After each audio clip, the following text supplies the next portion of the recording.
Reunión entre Fernando Clavijo y María Jesús Montero para abordar la financiación estatal de la derivación de menores migrantes desde Canarias al resto de comunidades españolas. Un nuevo episodio en el laberinto en el que el Gobierno central intenta gestionar o más bien sortear una realidad incómoda, la crisis migratoria que no deja de crecer. Porque mientras las negociaciones se centran en el reparto de menores y en la reforma de la ley de extranjería, la llegada de inmigrantes ilegales en cayucos y pateras continúa sin freno.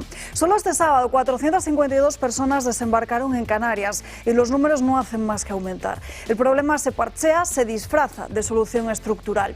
El pacto entre el Partido Socialista y Junts para la cesión de competencias en la inmigración a Cataluña ha introducido además un nuevo ingrediente en esta ecuación, porque ahora la política migratoria se convierte también en moneda de cambio en la pugna parlamentaria. Y si el Gobierno necesita los votos de Junts, entonces el diseño de la gestión migratoria nacional pasará por el filtro de las prioridades políticas de una comunidad autónoma en particular.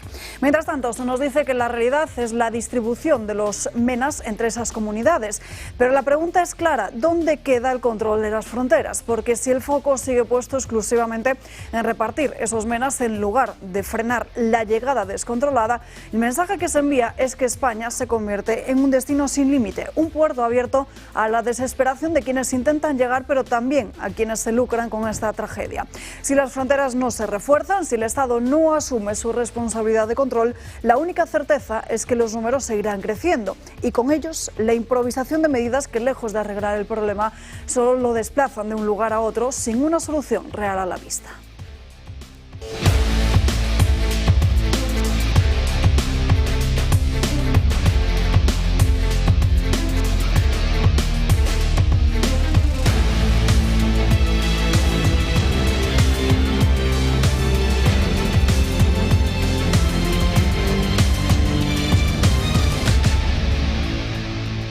Muy buenos días, arrancamos la semana, comenzamos este lunes, día 10 de marzo, celebrando en el santoral del día de hoy, Santa María Eugenia de Jesús. Muchísimos asuntos encima de la mesa, sobre todo en página internacional, con el foco puesto en Rumanía, en Siria y, por supuesto, en el debate abierto que tenemos aquí en Europa. De todo ello vamos a hablar a lo largo de la mañana de hoy, así que quédense con nosotros y comenzamos por el comentario de Josep María Francas. Muy buenos días. Pues muy buenos días. Pues mira, uno de los temas que este fin de semana he visto que está en boca de muchos es qué va a pasar con el apoyo del PP, o sea, con el apoyo de Feijóo a Pedro Sánchez, suponiendo que los que se supone que pueden decir que no al gasto este extra de armamento, pues no traguen al final y por tanto no sea necesario. Bueno, supongamos que es necesario. Creo que es el momento, bueno, ha habido muchos momentos, pero ese es el momento clave de decir que no. O sea, no puede el PP decir que sí. No puede el PP apoyar eso. ¿Por qué no puede el PP apoyar eso? Bueno, pues fundamentalmente por un asunto, porque sería mantener a Sánchez en el gobierno. Porque si dice que no, el gobierno no va a poder prosperar, porque tendrá a la Unión Europea, que en el fondo es una mafia política que es capaz de decir quién puede gobernar y quién no, pues la tendrá en contra, cosa que ya le pasó al señor Zapatero de triste memoria. El problema que va a tener el PP, y por tanto creo que no va a hacer lo que debe, y va a meter la pata una vez más, es que le dará repelús explicar eso. Y creo que en este caso se le pueden dar ideas porque no es nada difícil. La explicación interna de cara a España es muy fácil, o sea, es no darle un balón de oxígeno a Pedro Sánchez, no contribuir a la dinamitación de España, no contribuir a que los dineros de los andaluces vayan a parar el gasto absurdo y ridículo que han hecho extra los catalanes. O sea, hay 70.000 argumentos. El argumento preocupante es cómo vendes eso a Europa. Y ahí es donde se le va a poner el culito pequeñito. Pero tranquilo, porque no tiene que apretarse. Es muy fácil vender esto a Europa. Simplemente hay que explicar a Europa una cosa muy fácil, que es, primero, en España gobierna el partido que perdió. Lo cual es democrático y no hay ningún problema, pero es un hecho. Segundo, gobierna el partido que perdió en base a una serie de señores que son este partido, este partido, este partido, este partido, que de cara al interior se puede decir que quieren romper, pero lo de romper España a Bruselas le trae el pairo. O sea, ese no es el argumento. El argumento es, hay una serie de señores que ponen pegas a la financiación extra del armamento y por tanto ponen pegas a todo lo que va a ser el planteamiento de la Unión Europea de futuro. Con lo cual, no, como comprenderán a esos señores, el PP no puede seguir dando oxígeno a un gobierno que va a ir contra los intereses de la propia Unión Europea. Me parece que la venta es bastante fácil, ¿no? O sea, no tiene que vender que no dice que sí porque está en contra de eso, sino que tiene que decir que dice que no porque quiere que cambie un gobierno que sea más pro-Europa. Como lo de mentir le da igual a todos los políticos, este argumento lo puede usar perfectamente, aunque después no haga lo que quiera. Se lo aconsejo porque si hace lo contrario, además de que nos hunde a todos, nos coloca Sánchez por una larga temporada. Y, hombre, aparte de eso, podría decir que le molesta mucho que le traten como un mindungui, que le escupan en la cara, todo eso, pero eso son razones que políticamente se venden poco. Afectan al ego, pero se venden poco. Pero es verdad, además, que el PP va a ser tratado como un trapo, porque siempre Pedro Sánchez ha hecho igual. Cuando le interesa al PP lo usa, como el Kleenex. Se suena y lo tira. Recuerdo una frase, creo que dijo Feijóo, que es: cuando estos le fallen, a mí no me busque. Pues le está buscando. Saludamos rápidamente al resto de invitados que nos acompañan esta mañana. Don Arturo Moreno, muy buenos días. Buenos días, Salva. Buenos días también a Santiago Tomás de Carranza. Y en último lugar, Miguel Robledo. ¿Qué tal? Buenos días. También nos acompaña en esta primera parte del programa Baj Farkas. ¿Qué tal? Muy buenos días. Siempre un placer estar aquí. El placer es nuestro. Ahora vamos con la cuestión de Eurovia y precisamente ese gasto, el aumento del gasto en defensa, pero antes dos apuntes en ámbito nacional, porque esta misma mañana, como es habitual en algunos lunes, amanecíamos con las encuestas que dicen lo que ocurriría en España si a día de hoy se produjesen unas elecciones generales. Comenzamos por la de Sigma 2 para El Mundo, que habla de esa suma entre el Partido Popular y Vox que les serviría para alcanzar la Moncloa y desbancar al presidente del gobierno actual, a Pedro Sánchez. Sumaría a la derecha, entre PP y Vox, unos 188 escaños. Destaca El Mundo, precisamente, como de celebrarse a día de hoy unas elecciones generales en nuestro país, el partido de Abascal la aglutinaría el 12,9%, y titula El Mundo precisamente que el acercamiento que están realizando los del partido de Santiago Abascal a Donald Trump le estaría afectando en base a estos últimos sondeos. Luego les mostramos qué es lo que dice la otra del día de hoy, la de NC Report para La Razón, que la otra sí que mantiene al alza a los de Vox, con entre 43 y 44 asientos en el Congreso de los Diputados. Pero nos vamos precisamente con ese debate sobre el aumento de gasto militar que exigía en el día de ayer Ursula von der Leyen.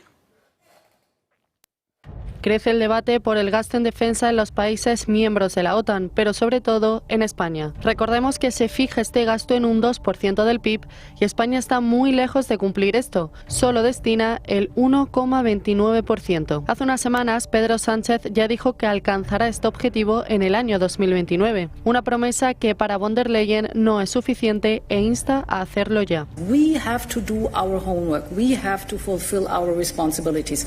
We have to take them on our shoulders.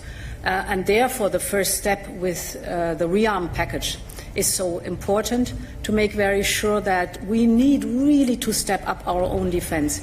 Su plan es que todos los países miembros cumplan con este objetivo, pero descarta de momento las subvenciones europeas que ayudarían a alcanzarlo. Una idea que pidió Sánchez. Para ello, el presidente del gobierno necesita apoyos. Por parte de sus socios de gobierno, esos apoyos están en duda, por lo que el presidente mira directamente al Partido Popular. A nosotros nos preocupa la seguridad de Europa.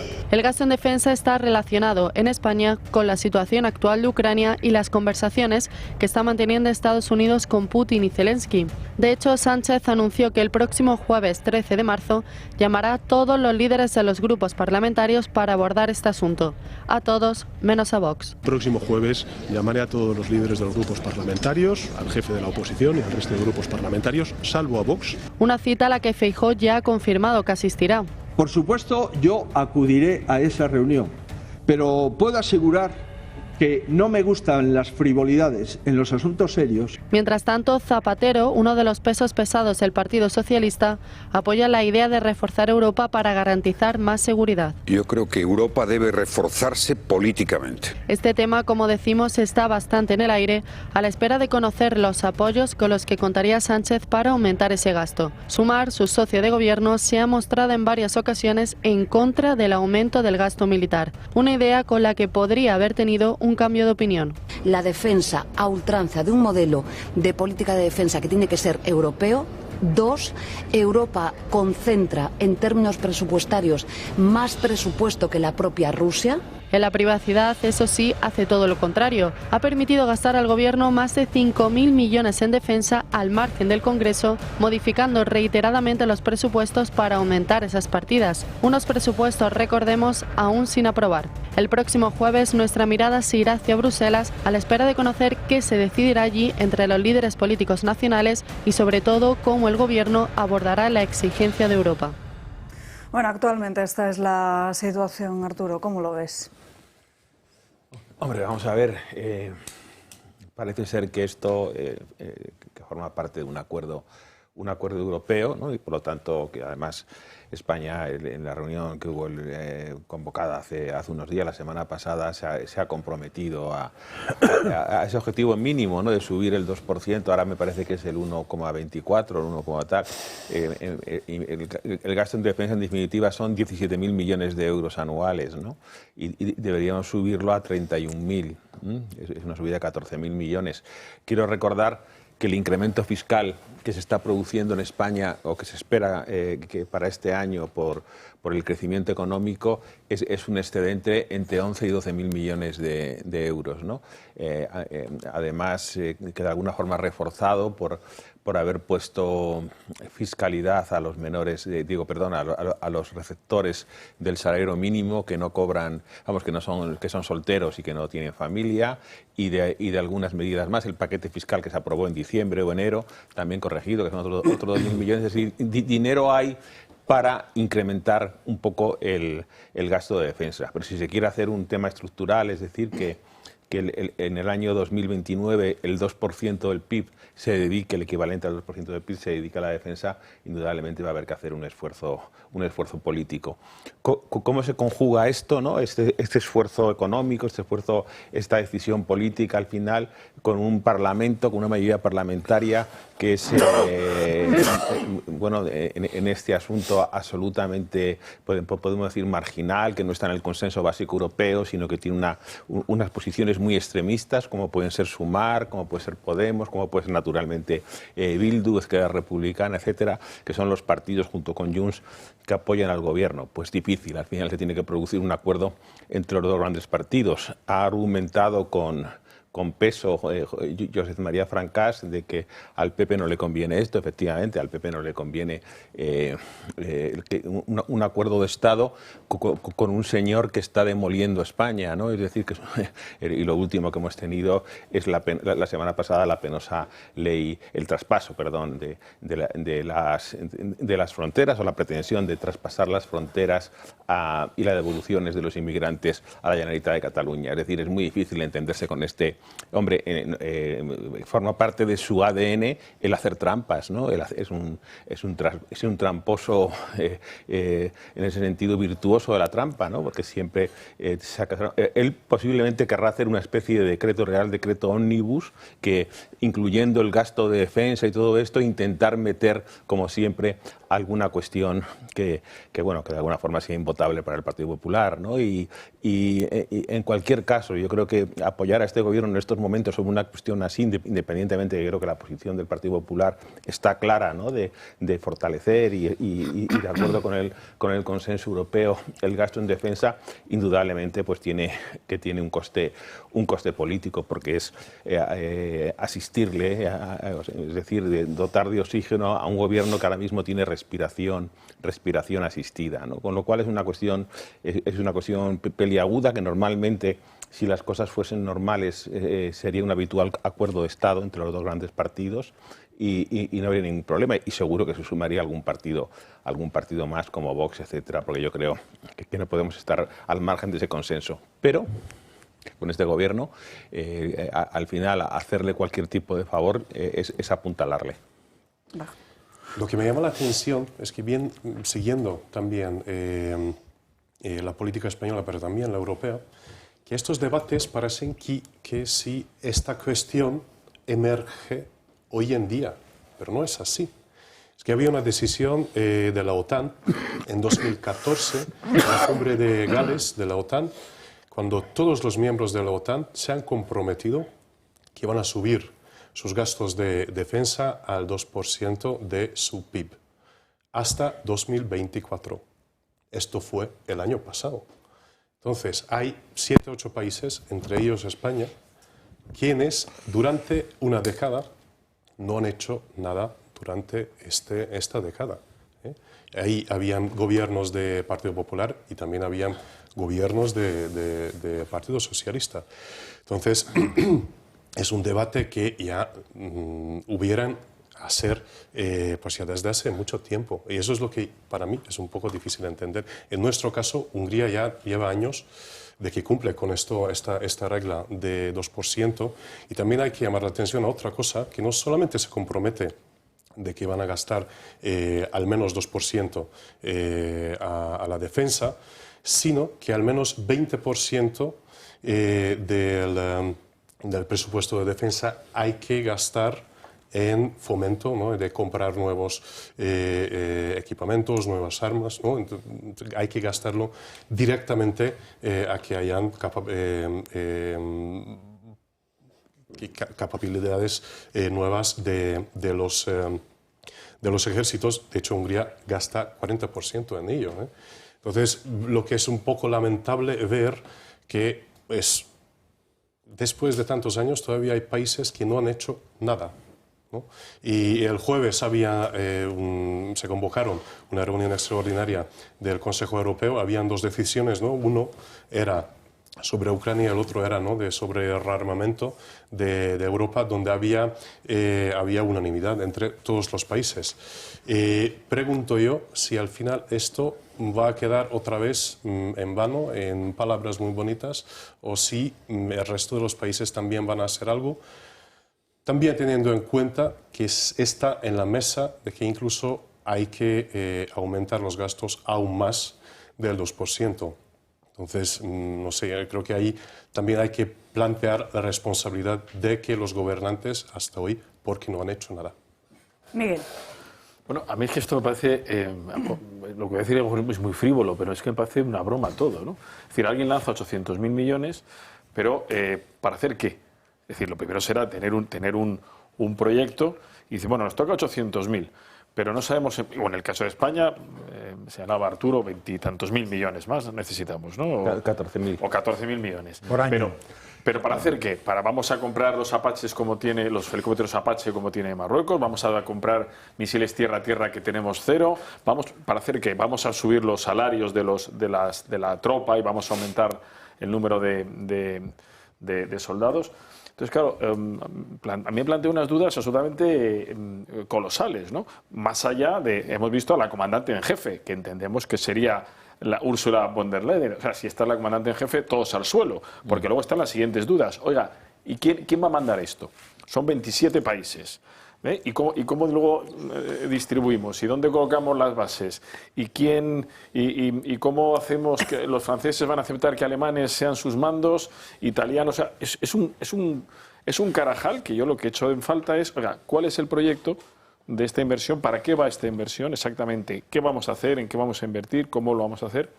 ¿En cuánto tiempo? Entonces, todo lo demás es, alguien ha lanzado 800.000 y vamos todos convencidos con esa cifra que se ha convertido en mítica, sin tener, por ejemplo, en el caso de España, creo que debe ser el único país o de los únicos países donde el presidente del gobierno ni siquiera ha ido al Parlamento a explicar nada. Hay que esperar, creo que son 10 días o 12 días que nos cuente a ver cómo está esta historia. Eso sí, cada vez que hay una reunión es que va el primero. A mí me recordaba esta mañana, los que tienen ya más años se acordarán perfectamente, OTAN de entrada no. O sea, hemos pasado hace nada. Hace un año, en la reunión de la OTAN, decíamos, España se compromete al 2%. A los 6 meses, cuando te tiran las orejas, acordaros lo que decía nuestro presidente Sánchez, diciendo, no, preferimos otras fórmulas, ¿verdad?, de aportar a la defensa. Y ahora nos ponemos al frente de la manifestación, ¿no? O sea, OTAN de entrada no. Y el Partido Socialista, luego corriendo a entrar en la OTAN, ¿no? A mí me parece que es un caos monumental el que estamos armando en torno a los 800.000, sin saber muy bien para qué es todo esto. Primero Santiago y luego Francas. Pues vamos a ver, que Europa tiene que apostar por una defensa común, para mí es evidente. Además creo que en fin, Estados Unidos ya lo ha puesto encima de la mesa, Trump ha sido muy claro y Europa no puede seguir mirando para otro lado, con lo cual que haya una política de defensa común y que eso implique incrementar el gasto en defensa, creo que cualquier persona con un mínimo de sentido común estará de acuerdo. Dicho esto, el punto clave es lo que hablabas tú, es decir, ¿debe el Partido Popular apoyar a Sánchez en este contexto? Pues en mi opinión no. Lo que en una situación normal sería, como habéis dicho anteriormente, un apoyo normal de una política de Estado, que seguramente apoyaría el PP y otros partidos, como por ejemplo Vox, pues yo creo que en este contexto el PP no debería apoyar, no debería dar aire y no debería apoyar a Sánchez. Estamos en manos de un demagogo, de un irresponsable, que está jugando con el patrimonio común de todos los españoles, que se ha aliado con los enemigos de España, que está quebrantando la igualdad de la ley, y yo creo que si lo que hablamos, decíais antes, ¿interesa o no interesa al PP? Yo creo que lo importante es ¿interesa o no a España? Y yo creo que la emergencia que tiene España ahora es que este señor se vaya cuanto antes y haya una convocatoria a elecciones. Eso es lo que debería ocurrir. Y si el PP le apoya en esto, lo que va a contribuir es que a Sánchez siga. El otro día Zapatero decía, ya termino, cuando estaban hablando del mediador, de la retirada de la moción de confianza, ¿os acordáis? Decía, vamos a cumplir todos los pactos alcanzados con Junts. ¿Pero qué pactos? Lo primero que el PP tendría que preguntarle a Sánchez es decir, oiga, ¿a qué pactos ha alcanzado usted? Si los españoles no los conocemos. O sea, usted me está pidiendo que yo le apoye en su labor de gobierno. Usted me está pidiendo que yo le apuntale y le dé oxígeno, sin ni siquiera sé lo que usted ha pactado con un prófugo fuera de España. O sea, en esta tesitura, para mí, la respuesta es claramente no. Es que esa estrategia precisamente del plantarse siempre por parte del Partido Popular a Pedro Sánchez está siendo cada vez más comentada, pero desde luego lo que parece un error es que salga el presidente del Gobierno en Bruselas diciendo que va a hacer un cordón sanitario a Vox, que precisamente Alberto Núñez Feijóo luego comenta en Twitter que lo que tiene que hacer es salir H. Bildu de esta ecuación para luego terminar diciendo que sí va a acudir a esta reunión. Desde luego, por lo menos comunicativamente hablando, es una estrategia de fracaso. Francas. A ver, acaba de decir una cosa que es clave. Si en una situación normal, pero es que no estamos en una situación normal. No. A ver, no por lo que pasa en Europa, que tampoco es normal, sino que España no es una situación normal. Es decir, en una situación normal, los partidos políticos de un país no cambian la política exterior, la mantienen. Y se mantiene. Y por tanto es una política de consenso, guste o no.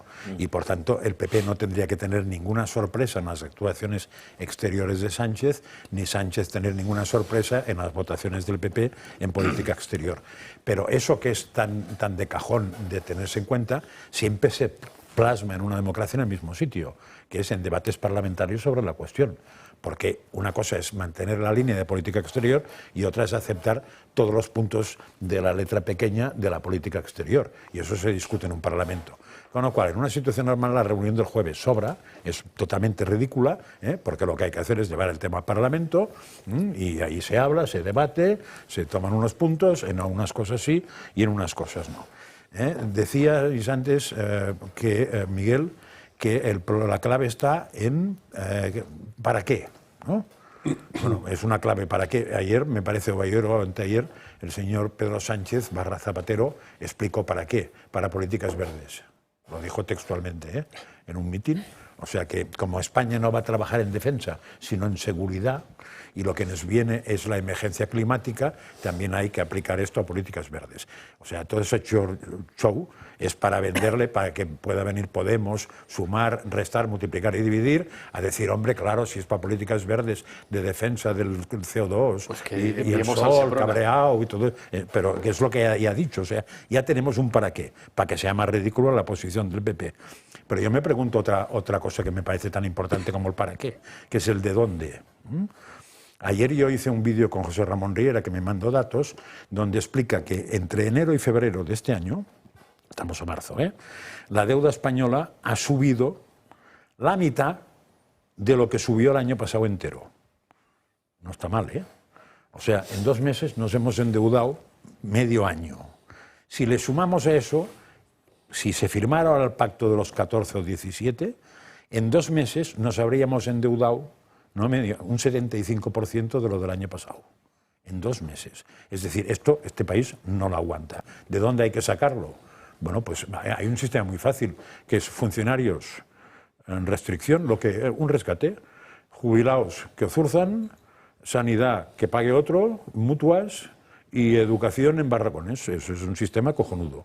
¿Estamos dispuestos a eso? ¿O quitar toda la porquería, las chorradas, todas las tonterías de los pagos políticos, del CO2, de la madre que lo parió, de las vacas que no erupten? Todo. Bueno, hay que tomar una decisión. Pero para mí es tan importante el para qué, entre otras cosas porque el para qué no lo vamos a decidir, ya lo han decidido otros, sino el de dónde. Porque yo no estoy dispuesto a perder según qué tipo de cosas para una idea que se le ha ocurrido a un señor sin quererlo quitar de gastos idiotas.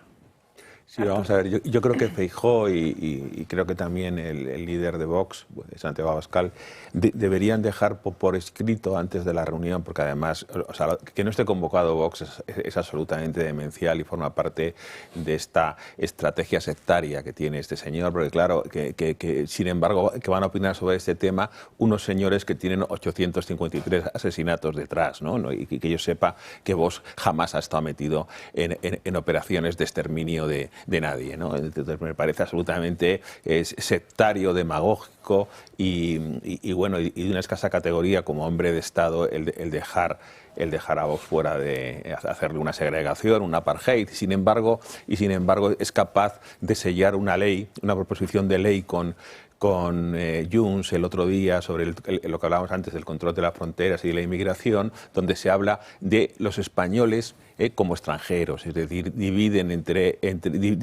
entre los autóctonos, o sea, las personas nacidas estrictamente en Cataluña, los extranjeros, y luego los otros, digamos, los españoles que viven en Cataluña, ¿no? Bueno, entonces, un señor que está a favor de la limpieza étnica, que está a favor de este tipo de cosas, de un apartheid en Cataluña, pues hombre, que hable de que no convoque a Vox y convoque a Bildu, deja mucho que desear.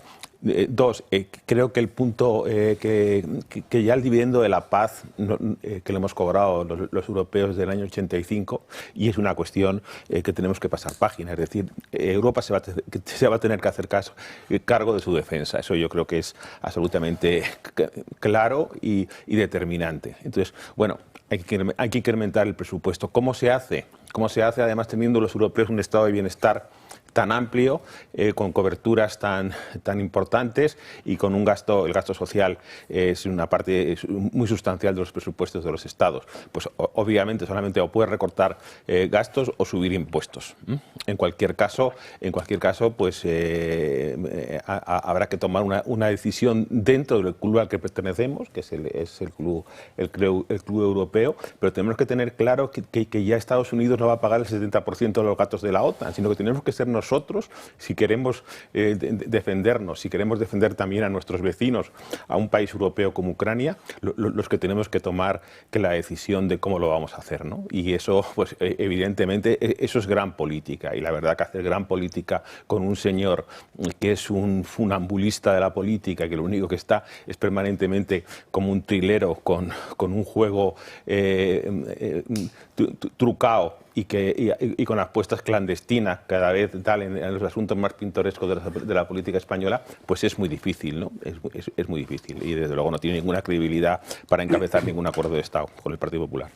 Si me permitís añadir una cosa al tema del cordón sanitario.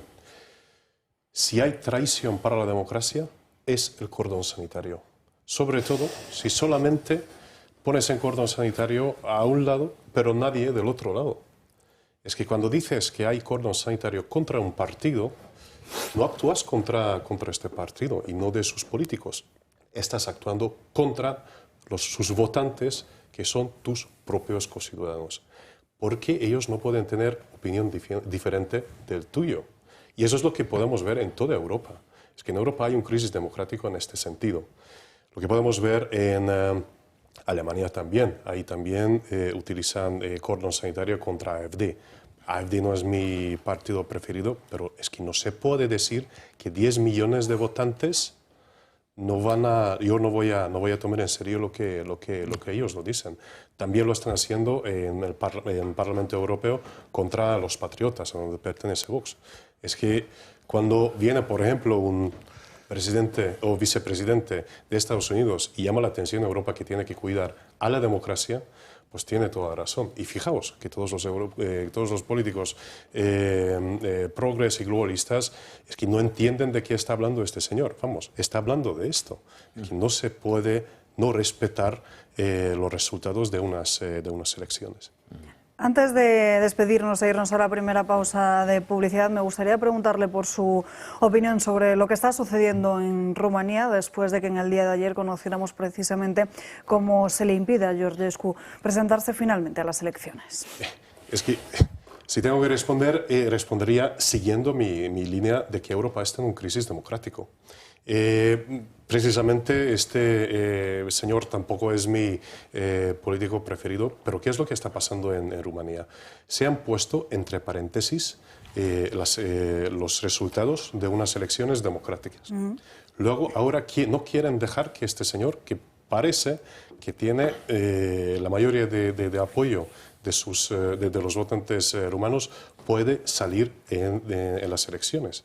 Es que hoy en día la élite globalista de la Unión Europea y de Europa tiene miedo de la democracia y hace todo lo posible para que la opinión de la gente, la opinión en las urnas, no pueda ganar. Y creo que eso es muy, muy, muy preocupante. Desde luego, Bas Farkas, un placer tenerte aquí, como siempre. De Rumanía seguiremos hablando, pero será al final del programa, además con una persona que ha estado siguiendo minuto a minuto lo que está sucediendo en este país y con la que hablábamos precisamente hace apenas unos días cuando detenían al propio Georgescu. Vamos a irnos a la primera pausa de publicidad del día de hoy y a la vuelta nos vamos en directo con José Antonio Fuster, con el portavoz nacional de Vox, en esa habitual rueda de prensa de los lunes. Aquí les esperamos. Controlar los niveles de azúcar es fundamental para tener una buena salud. Lo sabes bien si eres diabético de tipo 2 o prediabético, o tienes que controlar tu nivel de glucosa en sangre varias veces al día por distintas razones médicas. Hasta ahora esta prueba se hacía con los glucómetros tradicionales, analizando una muestra de sangre extraída tras un pinchazo en el dedo y midiendo el nivel de glucosa con una tira reactiva. Un proceso sin duda doloroso y molesto. Afortunadamente ya es posible conocer estos niveles de una manera más cómoda e indolora, gracias al innovador glucómetro sin pinchazo de Protege tu Vida, sin aguja, sin necesidad de realizar las molestas extracciones de sangre. Este nuevo sistema no invasivo obtiene un resultado igual de fiable con la ayuda de los rayos infrarrojos, metiendo simplemente un dedo en la pinza similar a la que mide el oxígeno en sangre, con resultados en pocos segundos. No lo dudes, llama al 973 0101 y mide tu glucosa en sangre sin pinchazos ni dolor.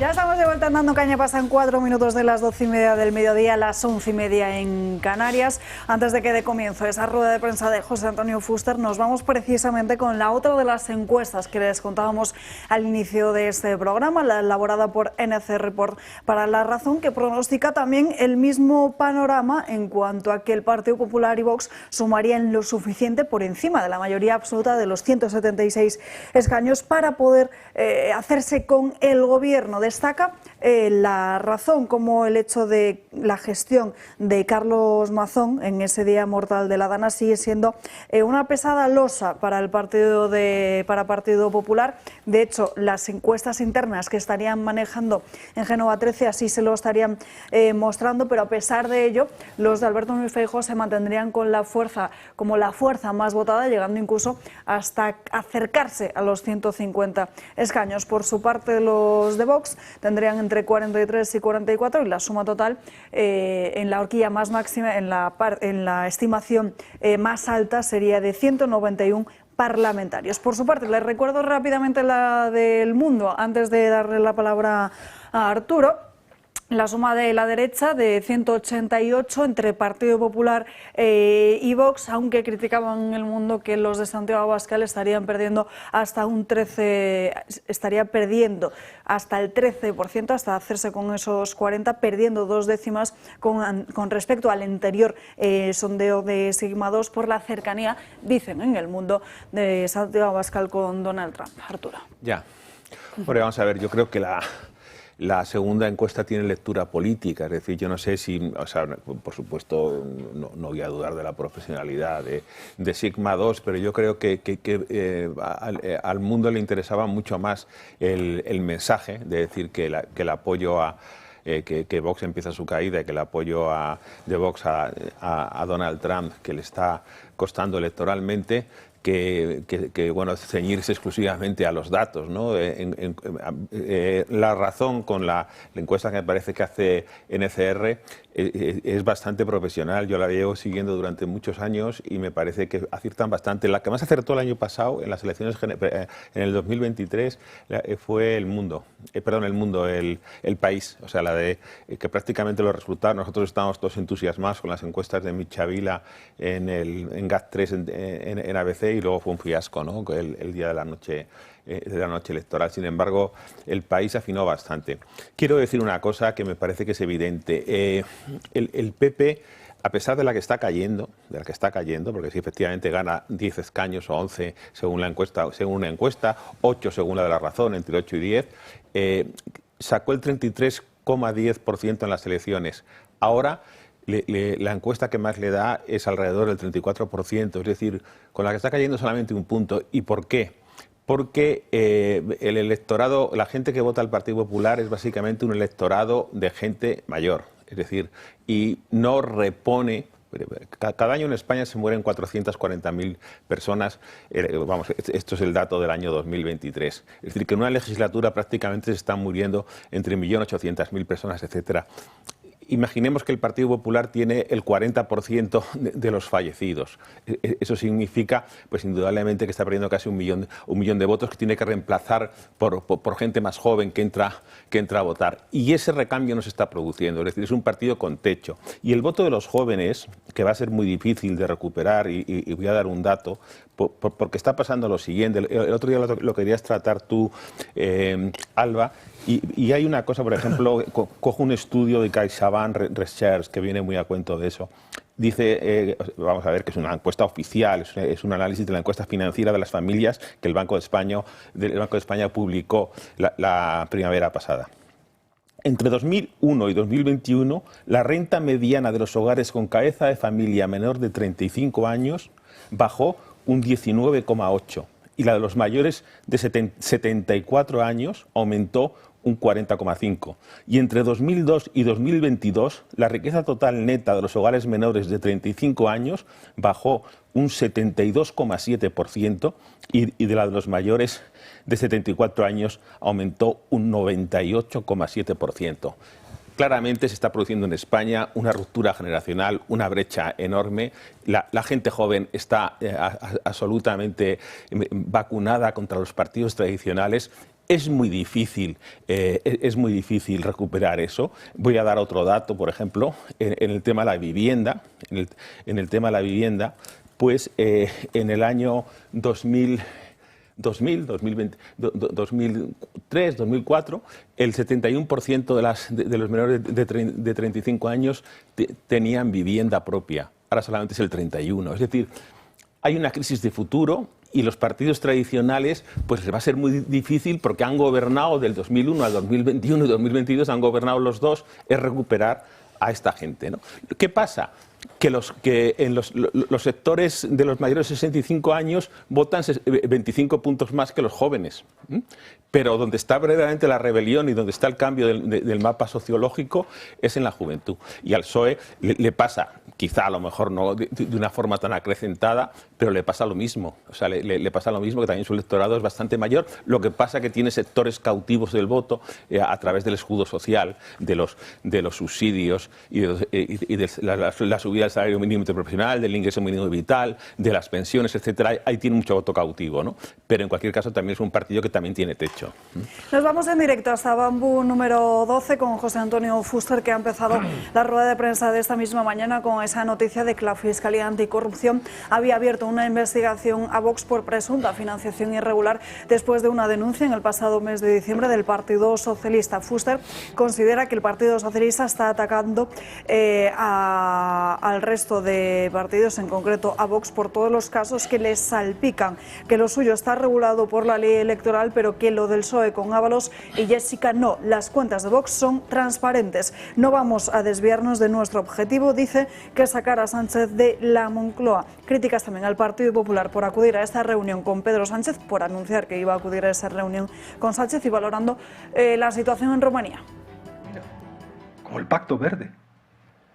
Que no duden que a pesar de su censura, de sus interferencias y señalamientos, esta revolución del sentido común se irá abriendo paso y los patriotas acabaremos triunfando, seguirán triunfando también en Rumanía, si lo quiere el pueblo rumano, y en Francia, si lo quieren los franceses, en España, por supuesto, nosotros estaremos ahí peleando para que cada vez más españoles abran los ojos, y en toda Europa, en toda Europa.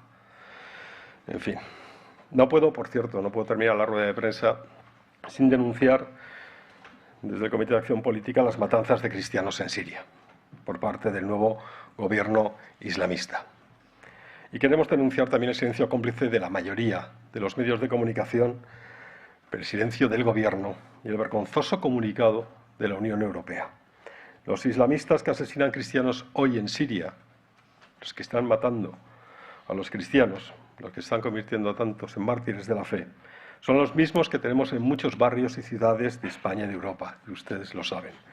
El mayor peligro para la supervivencia de nuestra civilización no viene de fuera, lo tenemos dentro, en forma de islamismo e islamistas radicales. El islamismo es un enemigo feroz, al que debemos hacer frente sin complejos y con toda la firmeza posible. Todo lo contrario de lo que hace este gobierno, de lo que hacen tantos gobiernos y de lo que hacen el bipartidismo en la Unión Europea, que hace un mes estaban celebrando el nuevo gobierno de Siria, llegado tras la huida del dictador al-Assad, y estrechando la mano de los que hoy asesinan cristianos. No, por ahí no. Toda nuestra solidaridad con los mártires de Siria y con todas las demás víctimas de la demencia asesina del yihadismo. Vox no va a parar de decir que el islamismo hay que combatirlo también en España, en Europa, allí donde esté. Hay que sacarlo de nuestros barrios y de nuestras ciudades y evitar que entren personas procedentes de países con culturas incompatibles con la nuestra. Y además que no tienen ninguna voluntad ni ganas de adaptarse, todo lo más de traernos la ruina. Y sin más, me pongo a su disposición para cualquier pregunta que me quieran hacer en este lunes tan maravilloso. Hola, portavoz. ¿Qué tal? Buenos días. Ustedes dicen que la denuncia es del PSOE para dar a entender que no hay nada, pero ¿en qué casos las investigaciones de anticorrupción están motivadas y en cuáles no? ¿Y por qué las que se siguen contra otros están bien hechas y otras vienen desde una denuncia interesada? Gracias. No, se me ha dicho desde qué momento no hay nada. Desde el momento en que las actividades promocionales están autorizadas por el artículo 2 de la Ley de Financiación de Partidos Políticos. Desde ese momento no hay nada. Y tampoco hay nada cuando todas nuestras cuentas son públicas, transparentes y están presentadas ante el Tribunal de Cuentas. Y no hay nada cuando el PSOE ni siquiera sabe leer unas cuentas. Por eso no hay nada. Lo que hagan otros partidos políticos o lo que haga el Tribunal de Cuentas con otros partidos políticos, pues lo estaremos viendo y lo vamos a pedir. Por supuesto que lo vamos a pedir. Pero en este caso no hay nada. Son actividades promocionales. Ingresos por actividades promocionales autorizados. ¿Qué tal, portavoz? ¿Qué tal? Muy buenos días. Muy buenos días. Mire, yo tengo un par de preguntas. La primera que le quería hacer es sobre Cecilia Herrero, concejal del Ayuntamiento de Valencia, que hace unos minutos ha dado una rueda de prensa dándose de baja del partido. Ella ha explicado que abandona Vox. Bueno, esto sucede después de que suspendiese también de militancia y de cargos a su compañero Bárcenas, pero también ha hablado ella misma hace unos minutos de moving laboral y que también ha sufrido moving personal por parte de la Dirección Nacional. Esto es lo que ha dicho la concejala, no sé qué tiene que aportar y qué le parece esta nueva crisis de Vox en el Ayuntamiento de Valencia. Y también tengo una segunda cuestión, es sobre Jordi de la Fuente, que va a ser nombrado, si no me equivoco, nuevo secretario general del sindicato Solidaridad, que es el sindicato vinculado a este partido. Sí. Ya sé que me va a decir que ustedes no nombran a los secretarios generales, pero Exactamente, no lo nombramos. es verdad que Abascal va a ir el sábado, ¿no? A esa puesta de largo de Jordi de la Cruz, de la Fuente, perdón. ¿De la Cruz? ¿Es el cocinero? No. Jordi de la Fuente. Este hombre, la Fiscalía pide para él 2 años de cárcel por asaltar un centro de menores y también se ha pronunciado claramente a favor de Putin en algunas ocasiones. Ya sé que ustedes no lo eligen, pero no sé si con estos antecedentes ustedes creen que es un candidato adecuado para ese cargo, para ser secretario general de Solidaridad. Vale, fenomenal. Pues le contesto. Vamos a comenzar por el final para que esté fresca la pregunta, ¿no? Jordi de la Fuente lleva afiliado desde 2018 a este partido y ha llevado la organización de Vox y ha llevado también nuestras campañas electorales en Cataluña. 2018, ya llovió. 7 años, trabajando con plena confianza. Tenemos toda la plena confianza en el partido, en quien no ha militado ni en la CUP, ni en Esquerra, ni en ningún otro partido golpista. Y ha defendido a España en los peores momentos del golpe de Estado del 1 de octubre y del procés. Todo nuestro apoyo a quien está siendo calumniado y difamado estos días. Hasta ahí, eso es todo lo que tengo que decir sobre el señor Jordi de la Fuente, porque como usted muy bien ha dicho, nosotros no nombramos a los secretarios generales de un sindicato amigo. En cuanto a la concejal de Valencia, bueno, es lógicamente, ustedes lo saben, si es la pareja del señor Bárcenas, que ha sido suspendido de militancia. Está en un proceso, estamos en un proceso que está llevando el Comité de Garantías para ver exactamente cuál es su responsabilidad en un presunto caso de, pues no sé, si de malversación, de tráfico de influencias, no lo sé, porque como está en el Comité de Garantías y lo que hace el Comité de Garantías yo no me entero de nada. No nos enteramos de nada, porque el Comité de Garantías es un órgano absolutamente independiente, pero vamos, si ella es la pareja, pues yo también entiendo que hay una cierta, en fin, afinidad o lo que sea. En cuanto a las denuncias por móvil o acoso o lo que sea, ahí están todos los cauces legales que permite este partido, que autoriza este partido y que necesita este partido. Si ella considera eso, lo que tiene que hacer es presentar una denuncia. Ningún problema.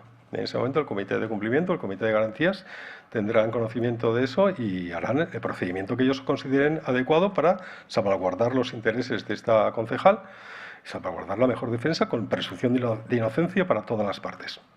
Eso es todo.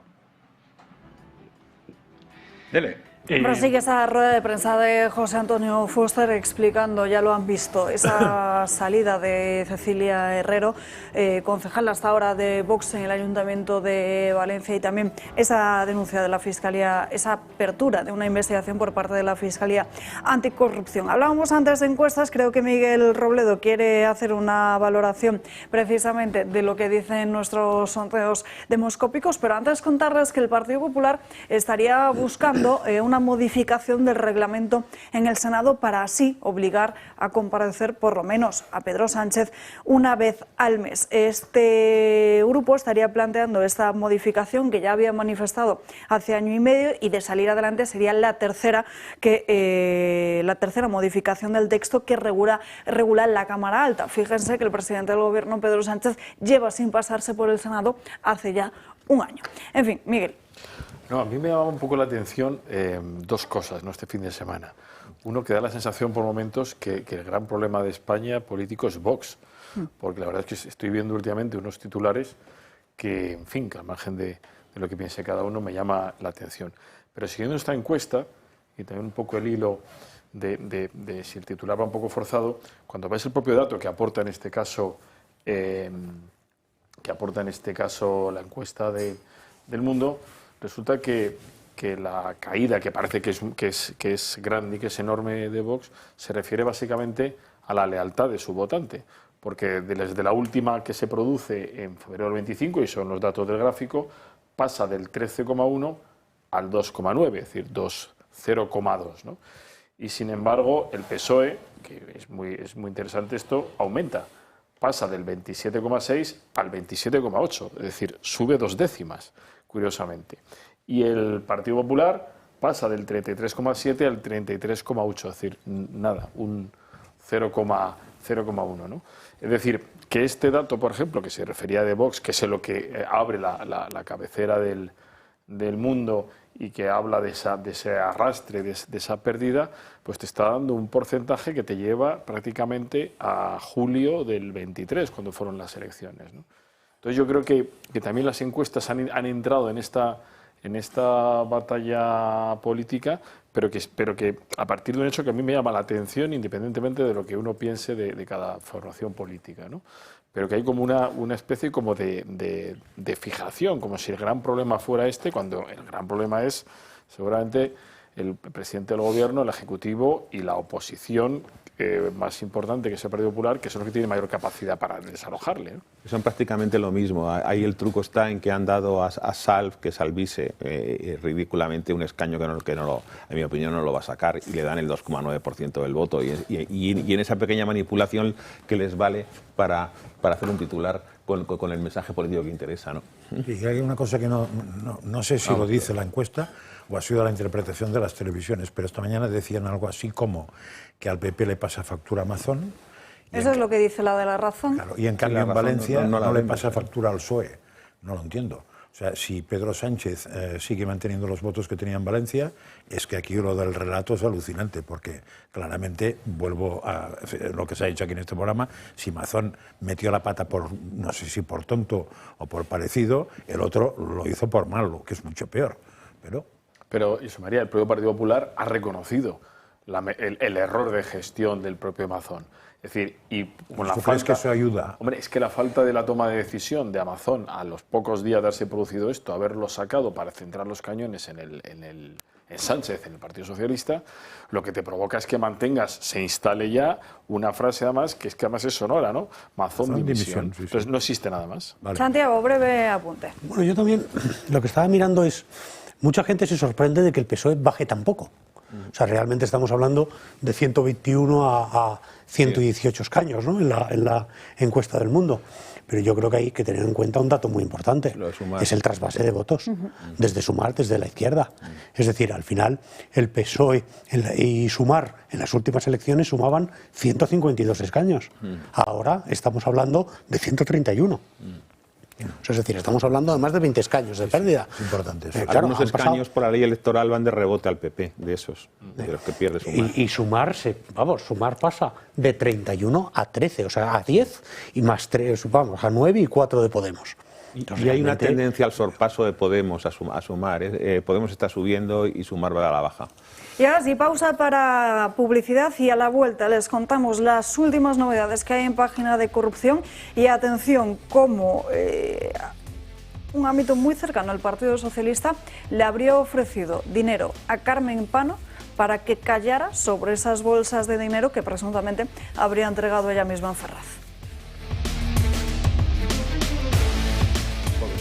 Ya estamos de vuelta en Dando Caña, nos vamos acercando a la 1 en punto de la tarde y la noticia que les mencionaba antes, la firma la publica hoy The Objective, precisamente cuenta cómo Leticia de la Hoz, que es la abogada del hermano de Koldo García, de Joseba y de su mujer, pues habría tenido diferentes conversaciones con la defensa de Carmen Pano para que negase esos pagos a Ferraz. Según esas fuentes consultadas por The Objective, a través de ella y de su socio, el Partido Socialista habría hecho llegar a Pano una oferta, la de 50.000 euros a cambio de retractarse de su testimonio sobre la entrega de dinero a Ferraz. Lo que les habría ofrecido es que dijera Pano que en lugar del dinero lo que tenía que decir es que le dieron un sobre de INA4, pero que no sabía si dentro había o no había dinero y si lo había, pues que simplemente llevó esas bolsas, pero que no lo vio. Pero eso sería un negocio para el PSOE. Si te han dado 90 y luego arreglas con 50, como mínimo tendrían que dar los 90, ¿no? Y los intereses de no sé cuántos días, digo yo. Porque el otro es un negocio perfecto. Ya puedes avisar que todo el mundo vaya trayendo. Se quedan con 40.000. Claro, se quedas con 40.000, vaya morro.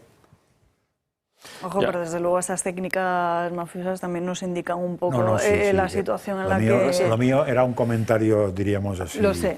anecdótico. ¿Qué peso jurídico tiene el testimonio de esta mujer? Es decir, eso en un tribunal no habiendo prueba en contra más que el testimonio de esta mujer...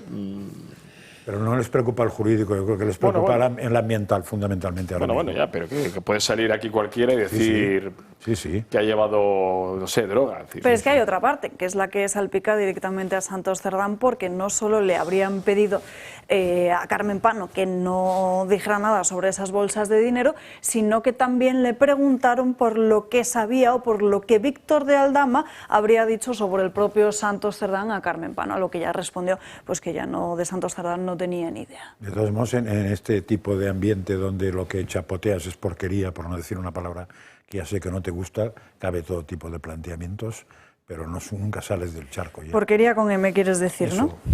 Bueno, por otro lado, El Español cuenta cómo José Luis Ábalos habló directamente con Víctor de Aldama a las 4 horas de ser cesado. Le habría convocado para una reunión en su vivienda como ministro 4 horas después de que fuese, como decimos, apartado por Pedro Sánchez, algo que ocurrió en julio del año 2021. Esto estaría acreditado en diferentes mensajes de la propia, que han localizado la propia UCO, en los que hablan precisamente de esa reunión. Ábalos, según Víctor de Aldama, también le habría confesado durante esa cita que Pedro Sánchez tenía un informe del CNI sobre distorsiones o pagos raros y asuntos de la vida privada del que en aquel momento era ministro de Transportes. El empresario, según esas conversaciones, estuvo en torno a las 3 de la tarde de aquel sábado 10 de julio del año 2021. Sí, ha sido muy interesante el comentario de Luis del Pino esta mañana en Radio Libertad sobre este tema, porque ha analizado la segunda derivada del mensaje. Y la segunda derivada no es que ese señor ya supiera por qué le echaban, sino quién sabía todo. Claro, si resulta que Sánchez tenía unos informes del CNI donde se ponían en dudas actuaciones económicas y lo echó, entonces el problema no está ahí, es el presidente de gobierno. Probablemente la ley española exime de que ante una denuncia de tu familia tengas que actuar. Me parece que la ley española te exime el tener que ir a denunciarlo. Pero cuando sabes de una irregularidad manifiesta, y en el caso de que el CNI te la mande, pues es bastante manifiesta, si no la denuncias, creo que estás cometiendo un ilícito, no sé si penal o como se llame, porque no soy abogado, aquí puede ser que haya alguno, ¿no? ¿Abogado? ¿Ves? Entonces eso tendrá algún nombre y apellidos, pero me parece que estaríamos ante un tema que incluso una fiscalía normal podría actuar de oficio, porque acaba de denunciarse por unos de estos un posible delito, pero en fin. Es un encubrimiento, se podría decir, es un encubrimiento. ¿Tenía Sánchez el deber de haber puesto esto en manos de la justicia, por lo menos para que se investigara? Parece que sí. Yo, claramente. ¿Y si no lo haces, qué pasa? Bueno, habría que ver si eso podría ser un delito de encubrimiento, podría tal, pero desde luego, pero fuera de lo que es el delito, hay una responsabilidad política. Tú eres un político que tienes la obligación de defender la ley, eres el presidente del gobierno. Sí, pero Santiago, descubres que uno de tus colaboradores está quebrantando la ley y miras para otro lado. Pero pedirle responsabilidad política a Sánchez es como pedirle, no pongo ejemplos porque me saldrían tacos. Bueno, yo creo que hay que seguir pidiéndola. Ni pidas eso, ni pidas moralidad, ni pides nada. Encubrimiento en un posible delito de cohecho, que es lo que se está hablando, es decir, de contratos adjudicados por este gobierno, posiblemente a muchos de los cuales pasasen por el Consejo de Ministros, donde él sabía que había habido irregularidades, ¿no? Eso en otra época te caía un presidente de gobierno en Europa, por eso, ¿eh? Ya, sí. Habrá que pedir al portal de transparencia que manden copia del informe del CNI. Pero si al parecer esta sería la causa por la que él sale del Politburó, del corazón del Partido Socialista como responsable de organización, o sea, la siguiente pregunta es ¿y por qué vuelve a meterlo en listas? Es decir, porque claro, lo sacas porque todo parece indicar que tenía una vía licenciosa. Podría ser una interpretación. Y de repente lo vuelves a meter. Él es diputado porque entró en el 2023 y esto es de 2022. Claro. Y antes. Pero puede ser para que se calle, ¿no? Es una opción, para que se calle. Es una presunta opción de un intelectual flojo que soy yo. Le nombras gobernador civil en La Gomera. Pero no le vuelves a meter en un escaño en el Parlamento. Pero igual él no quiere ser gobernador civil de La Gomera, sino que quiere un aforamiento en Madrid, claro. Haría valer lo que sabe, las cosas que sabe, que es al final el chantaje, ¿no? que tienen entre ellos, entre una banda de mafiosos, ¿no?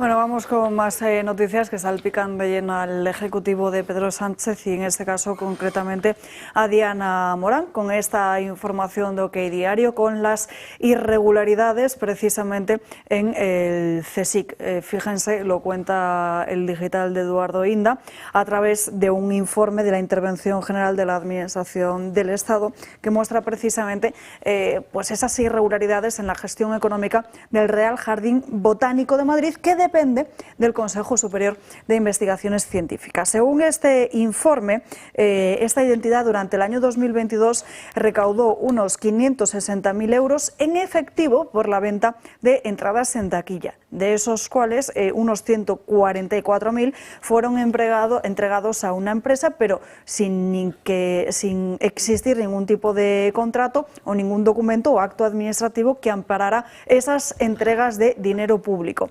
Además, también les llamaba la atención este informe, una de las desviaciones más significativas tiene que ver con la facturación de eventos. Por ejemplo, el espectáculo de naturaleza encendida, que suele ser muy aclamado y suele acudir muchísima gente, sobre todo durante las fechas de Navidad, el que se celebró entre octubre del año 2021 y enero de 2022, el CSIC solo facturó por el mismo unos 173.000 euros, a pesar de lo que estaba previsto, debería de haber facturado más de 1,5 millones de euros. De nuevo vemos cómo otra de las instituciones dependientes de un ministerio de Pedro Sánchez se enfrenta a irregularidades. En fin, hablamos ya de inmigración ilegal porque, como saben, a las 12 en punto del mediodía estaba previsto que diera comienzo la reunión entre el presidente de Canarias y María Jesús Montero para conocer cómo podría ser la financiación para el reparto de menas por toda España. Antes de hablar de ello, antes de preguntar aquí en la mesa,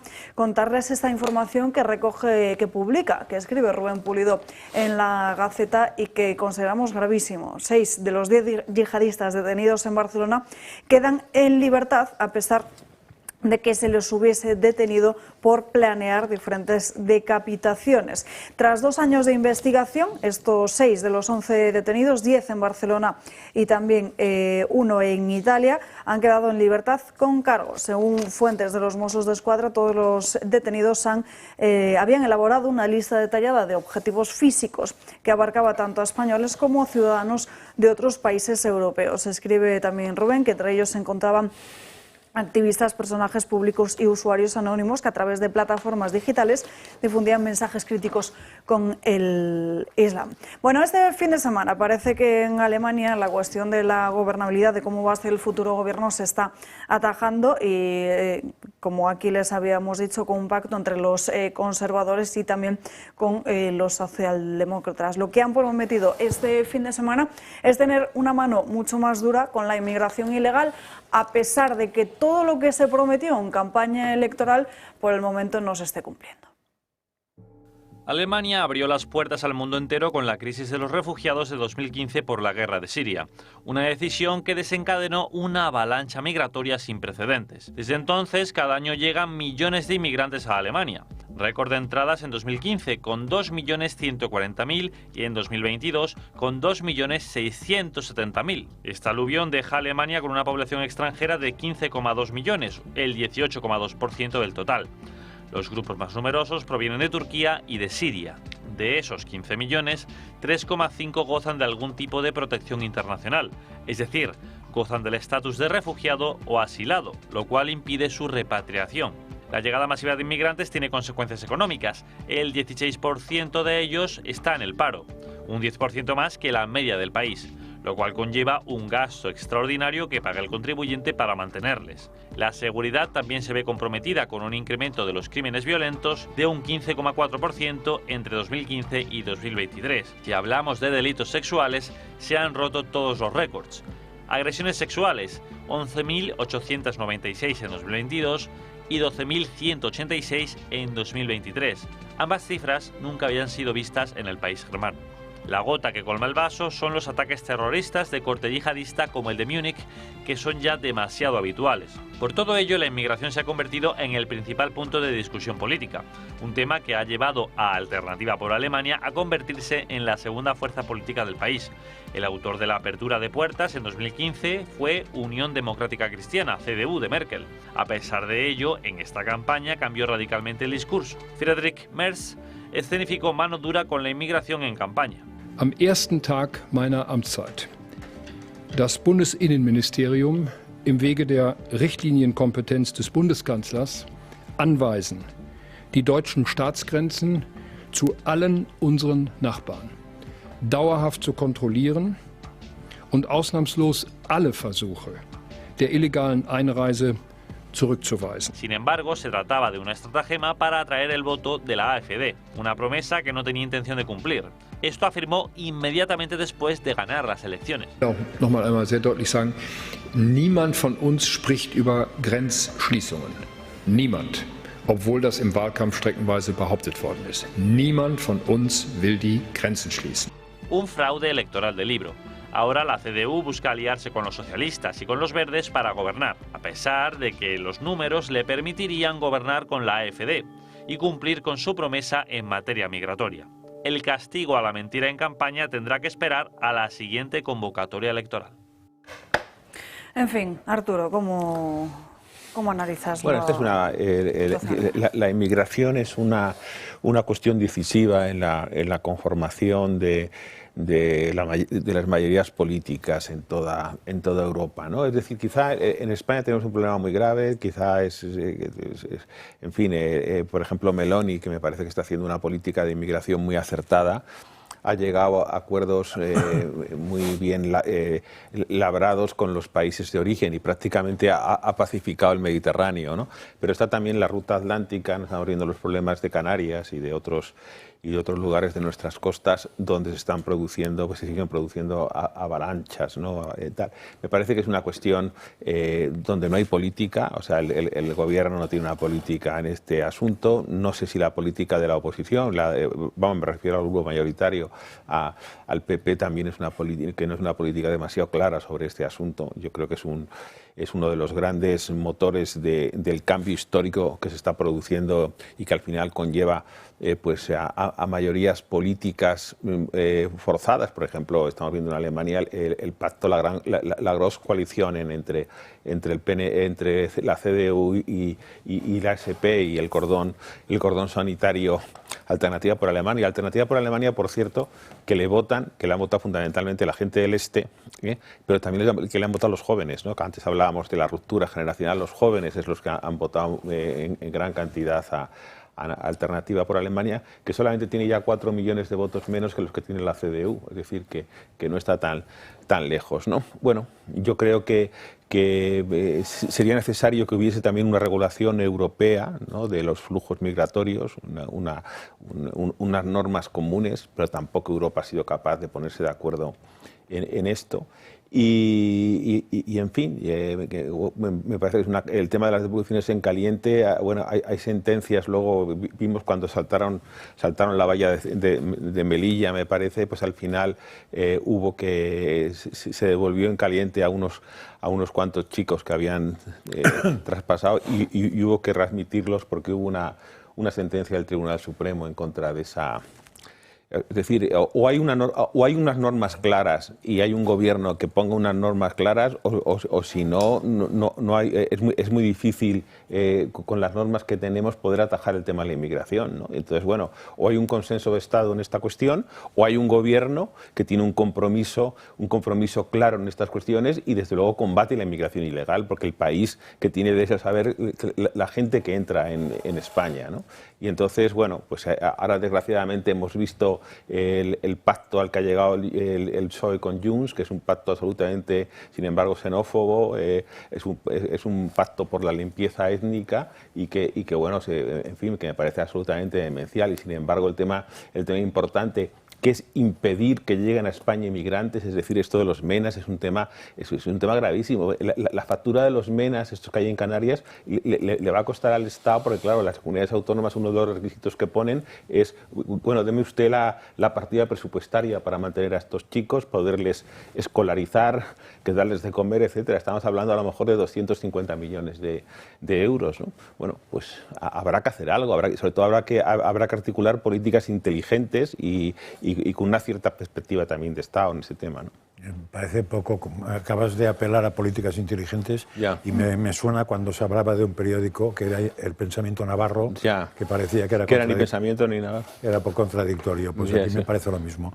Es decir, aquí lo que hay es una política de complejos y lo único que va a ocurrir, bueno, tú dices, claro, si haces devoluciones en caliente, el Tribunal Supremo actúa, coño, pues cambia la ley. Claro, pero no hay mayoría para cambiar la ley. Por eso, o sea, hay que cambiar la ley, porque si realmente la propia ley que te has hecho no te permite defenderte de saltos de la valla, pues nada, eso es como, bueno, claro, eso es la ocupación de un país. O sea, estamos en un país que asombra a propios y extraños porque el ocupa tiene preferencia sobre el titular de un inmueble. Pues aquí estamos en lo mismo, aplicado la ocupación al país, tiene más derechos el que salta la valla que el que dice váyase usted donde ha venido. Pues nada, solo un aviso a navegantes, y siento que sea así, pero es así. Eso acabará fatal. Y acabará fatal porque cuando la ley, y lo he dicho 200 veces, y me lo creo además, cuando la ley no resuelve un problema, lo resuelve la ley de la selva, o la ley del oeste, o la ley del más fuerte, que es la misma. Acabará fatal. Y será culpa de los políticos que no tienen los regaños, o redaños, o hormonas, o gónadas suficientes simplemente para hacer lo que sería justo, que es lo que hacen en su casa. Que es en mi casa, cierro la puerta y entro el que yo quiero. Santiago. Bueno, yo creo que la inmigración está jugando y va a seguir jugando un papel muy importante en el futuro de Europa, entre otras cosas por el descenso de natalidad. Es decir, eso es evidente. Por lo tanto, la inmigración puede ser muy positiva. El problema de la inmigración es que está en manos la política, una política de Estado y de consenso, que sería lo que Europa necesita, está en manos de políticos irresponsables que han mirado para otro lado. ¿De acuerdo? Es decir, la política de puertas abiertas o los efectos llamada son una irresponsabilidad. ¿Por qué? Porque Europa no tiene la capacidad de poder absorber a todo ese tipo de gente, y menos aún si hablamos de gente que no viene a integrarse o que no comparte nuestros valores. Dicho esto, por eso creo que lo que has dicho antes es muy importante. No solo hay que luchar contra la corrupción y contra la inmigración ilegal, hay que mirar a los países de origen, hay que alcanzar acuerdos con ellos, hay que defender también un derecho del que todos olvidan, que es el derecho a no emigrar, a que esas gentes puedan desarrollar su vida en esos países. Y desgraciadamente eso exige una política de altura y de Estado y de consenso que hoy por hoy no existe en España. Por eso, en España ni en Europa, y por eso la inmigración es cada vez pues un problema mayor. En España, perdón, ya termino, en España tenemos una inmigración que se integra francamente bien, que es la hispanoamericana. ¿Por qué? Porque tenemos lazos históricos, porque tenemos idioma común, porque tenemos tradiciones comunes, porque tenemos una misma religión, es decir, hemos compartido mucho juntos. ¿De acuerdo? Yo creo que esa es la inmigración que hay que tratar de. Ese sería el sentido común.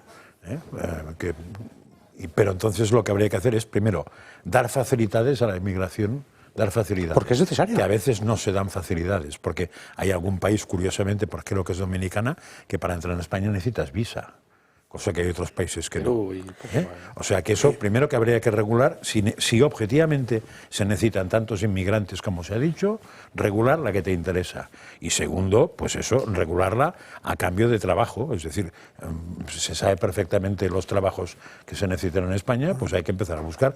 Pero lo otro es infumable y acabará, insisto, como el Rosario de la Aurora, que no sé cómo acabó, pero creo que acabó. España también ha sido un país de migrantes. Sí. Y nos ha ido muy bien serlo. Nos ha ido muy bien. Porque de Alemania venía gente que venía muy bien situada. Sí, pero la clave, es decir, dentro de toda esta fenomenal de confusión donde se habla de la inmigración, estos que no quieren, que no son humanos porque desprecian al que viene. No, vamos a ver, aquí estamos hablando de la inmigración ilegal, no de la inmigración que pasa por la embajada o que responde a una llamada de una empresa concreta y tal. Hablamos de unas puertas abiertas que además la realidad que antes podía ocurrir en grandes ciudades, ahora ya los pueblos de España, te puedes ir al pueblo más perdido de Castilla, del País Vasco, y tienes un problema con gente que ha entrado ilegalmente, que no tienes un proyecto para él, que no sabes qué hacer con él y que lo único que le haces es abrir las puertas para que vaya corriendo hasta que se canse y que está provocando esa inmigración ilegal, está provocando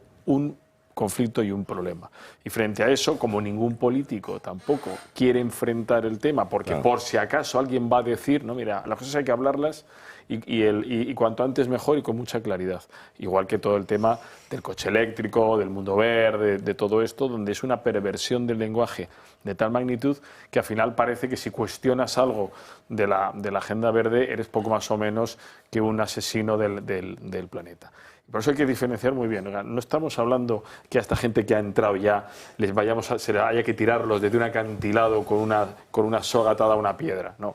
Estamos hablando de que cómo hacemos para que no entre más gente y regulemos ese flujo que absolutamente es necesario, imprescindible para Europa. Absolutamente. Has tocado un tema que me ha hecho mucha gracia, lo de lo verde, porque estamos en época de pluvio. Dice que vamos a batir el récord de lluvias de los últimos 30 años.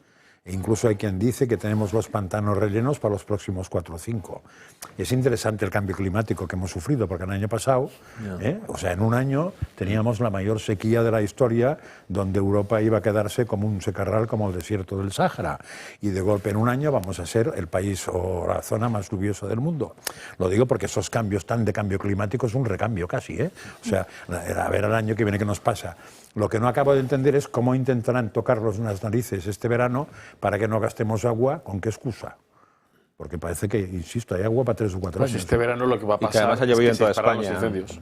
Se disparan los incendios porque si no limpiamos los bosques, todo esto que ha llovido, para arriba las hierbas... pero no será culpa del agua.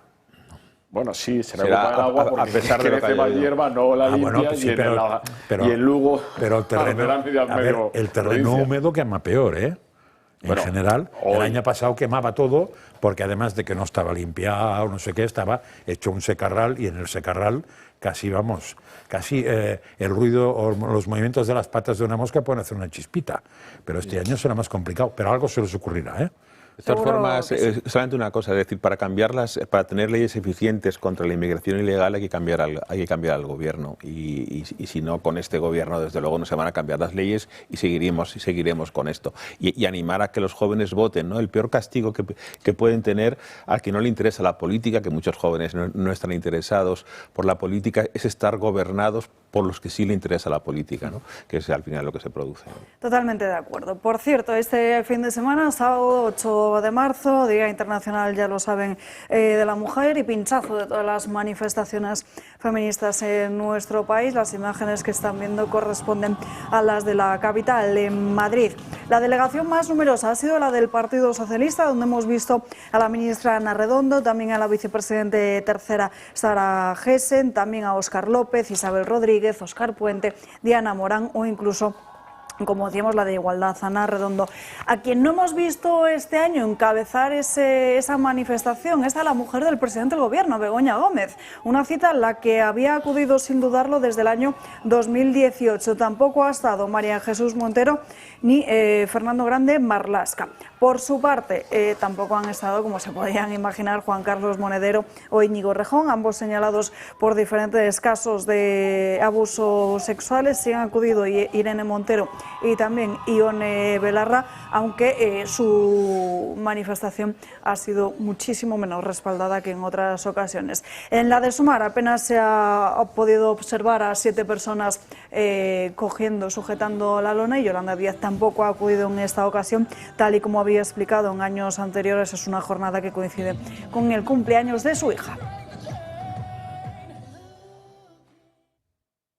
Más clara, más alta y más fuerte. Más fuerte porque la unidad hace la fuerza. Y este es un año también para reclamar unidad y generosidad al movimiento feminista. Hay muchas más cosas que nos unen que las que nos separan. Más cosas que nos unen que de las que nos separan. En fin, el Partido Popular, por su parte, aprovechaba este fin de semana para lanzar otro vídeo generado por inteligencia artificial con motivo del 8M. Y la culpa no era mía, ni dónde estaba, ni cómo vestía.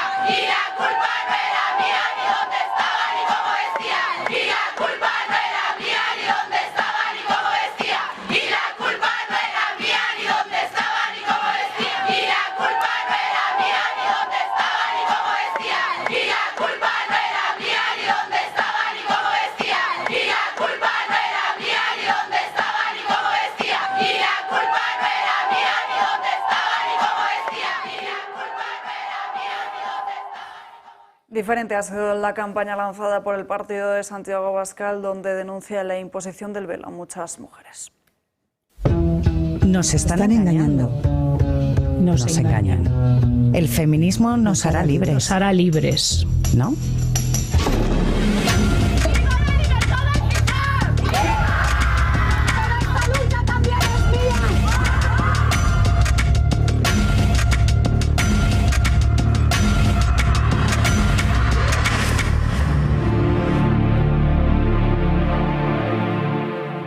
Me decía Josep María Francas, ¿cómo es posible que se hable de pinchazo feminista cuando el sábado todas las televisiones decían éxito rotundo a pesar de la lluvia? Pues bien, según la delegación del Gobierno, acudieron 20.000 personas el sábado a la manifestación de Madrid. 20.000 personas, perdón, según los asistentes, 9.500 según la delegación de Gobierno. ¿Y otros años? Y otros años superaban los 50.000. Por eso, o más. Sí. Pues yo este fin de semana he estado buscando información sobre ese tema porque había un cierto morbo, ¿no? No por la lluvia, que eso es una cosa que me suele enfadar poco con San Pedro, sino con el tema Rejón, tal, no sé qué, a ver el morbillo. Y entonces me chocó porque los titulares, el más suave era éxito a pesar de la lluvia. 2024, perdón, 1 millón, por ejemplo. Fíjate, ya es otra cifra, ¿eh? Pero en otros sitios decían éxito a pesar de el Rejón, Monedero y tal, y la lluvia. O sea, todos insistían en que a pesar de eso había habido un éxito. Pues es muy interesante. Sobre el vídeo, una cosa, porque los dos vídeos que hemos puesto, hay uno que es del PP, ¿no? Sí, el primero. ¿Sabemos cuánto lo retirará? Ya lo he retirado. Retiró el anterior. No, el anterior. No. Había retirado el anterior porque supuestamente había ofendido a República Dominicana. El anterior lo retiró corriendo. Y hay que saber cuánto lo retirará porque seguramente alguien protestará porque hay una mosca volando o algo de así hecho, que puede haber. Cuando han publicado este último vídeo el sábado, ponían nota, creemos que este vídeo no va a ofender a nadie. Vale. Es un problema de fe entonces, si lo creen. No lo sabemos. A ver, de momento dura desde el sábado. Sábado, domingo, lunes. Hombre, es un récord, ¿eh? Sí. Además, vamos a ver, están muy lanzados. Con la que estaba Mucha cayendo el hormona ahí sábado, suelta. o sea, es que tirarte a la calle con un tambor es panota, ¿eh? Es decir, ahora dicho Sí, eso... pero titular eso es más panota. Porque tú puedes poner fracaso por la puñetera lluvia porque ya está. Pero si pones éxito a pesar de la lluvia y la foto que das, en vez de dar la imagen global, das de cara a 17 personas ahí y la das casi desde el suelo para que no se vea que hay huecos, eso se llama desinformación o manipulación, Pero es que yo creo en mi opinión. Es decir, esto va a pasar un poco como en las manifestaciones del 1 de mayo. Es decir, es muy difícil mantener la tensión año tras año tras año. Ya este año había división, más allá de la climatología. Ya había división, dentro de las divisiones hay subdivisiones. Acordaros la chica que el otro día reventó el acto en el que estaban las mujeres de Podemos, que la echaron, sí. hablando del tema de las mujeres musulmanas y tal, ¿no? Es decir, es que tú no puedes mantener estos discursos que además se mezclan con el último que hemos conocido, que gran parte o unos personajes muy importantes de todos estos movimientos de la parte masculina resulta que se convierten o parece que son los machirulos y que abusaban ahí o hacían lo que querían. O sea, que el tema se está diluyendo un poco, pero en cambio difícil. los presupuestos se están aumentando para el tema. Es muy interesante eso.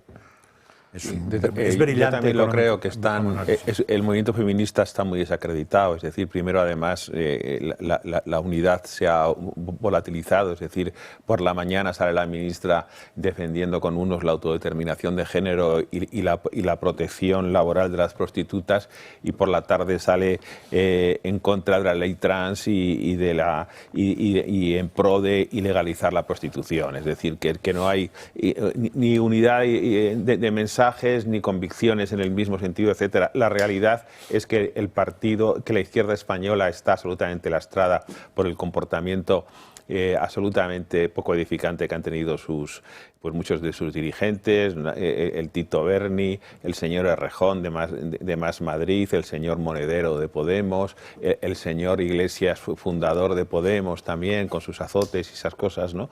Y la ley del sí que ha sido un desastre. Ha habido 100 excarcelaciones de agresores sexuales, de violadores, y luego también ha habido 1.400 rebajas de condena, ¿no? Y luego, por supuesto, una estigmatización de los jóvenes que ya no saben, es decir, cómo tienen que ser sus relaciones o hasta dónde pueden llegar, porque parece que todo está bastante criminalizado, ¿no? Y te puedes encontrar con una denuncia falsa, etcétera, ¿no? Es decir, todo eso lo ha hecho la izquierda, es decir, y el feminismo, a mí me parece muy bien luchar por la igualdad de los derechos, pero que me parece que en ese momento no tiene sentido y les debería dar vergüenza salir a la calle a manifestarse por cosas en las que luego no son coherentes o no creen en ellas, ¿no?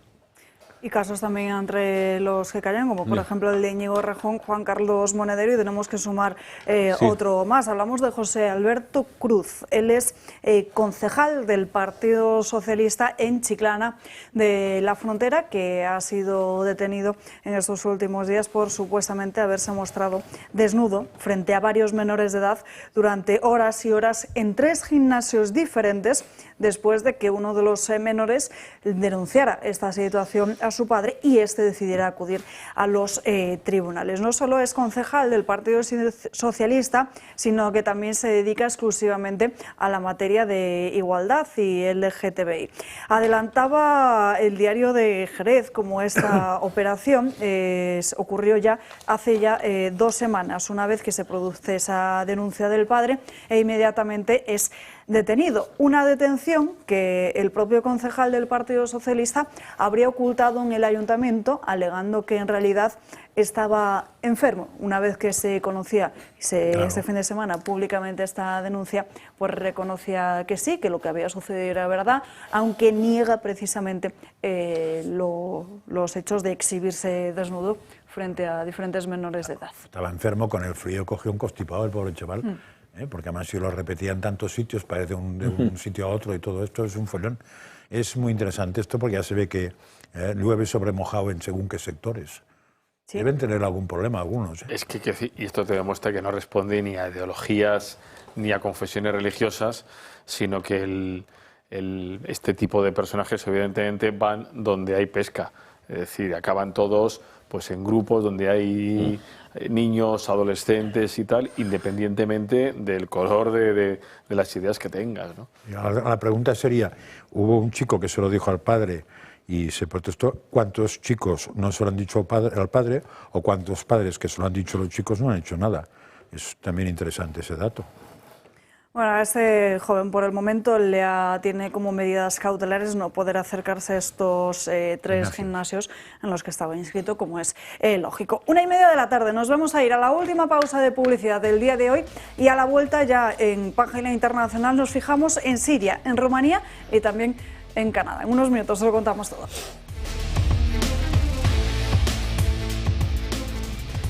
Recta final del programa, nos queda menos de media horita, pero antes ya habrán notado como este lunes el tiempo sigue siendo complicado, seguimos teniendo que sacar el paraguas. De hecho, esa borrasca Hanna todavía deja hoy muchas lluvias generalizadas en el norte de España y hasta 6 comunidades autónomas diferentes en alerta, como Andalucía, Baleares, Castilla y León, Extremadura, la región de Murcia y Canarias, que continúan por aviso amarillo. El protagonista de este fin de semana ha sido también el viento. De hecho, la máxima anotada el fin de semana fue en La Pinilla, en Segovia, donde el viento registró una velocidad de 160 kilómetros por hora, pero también un fin de semana con récord, porque en la estación de esquí de La Covatilla, en la provincia de Salamanca, se han registrado rachas de viento de hasta 239 kilómetros por hora, una cifra nunca antes vista.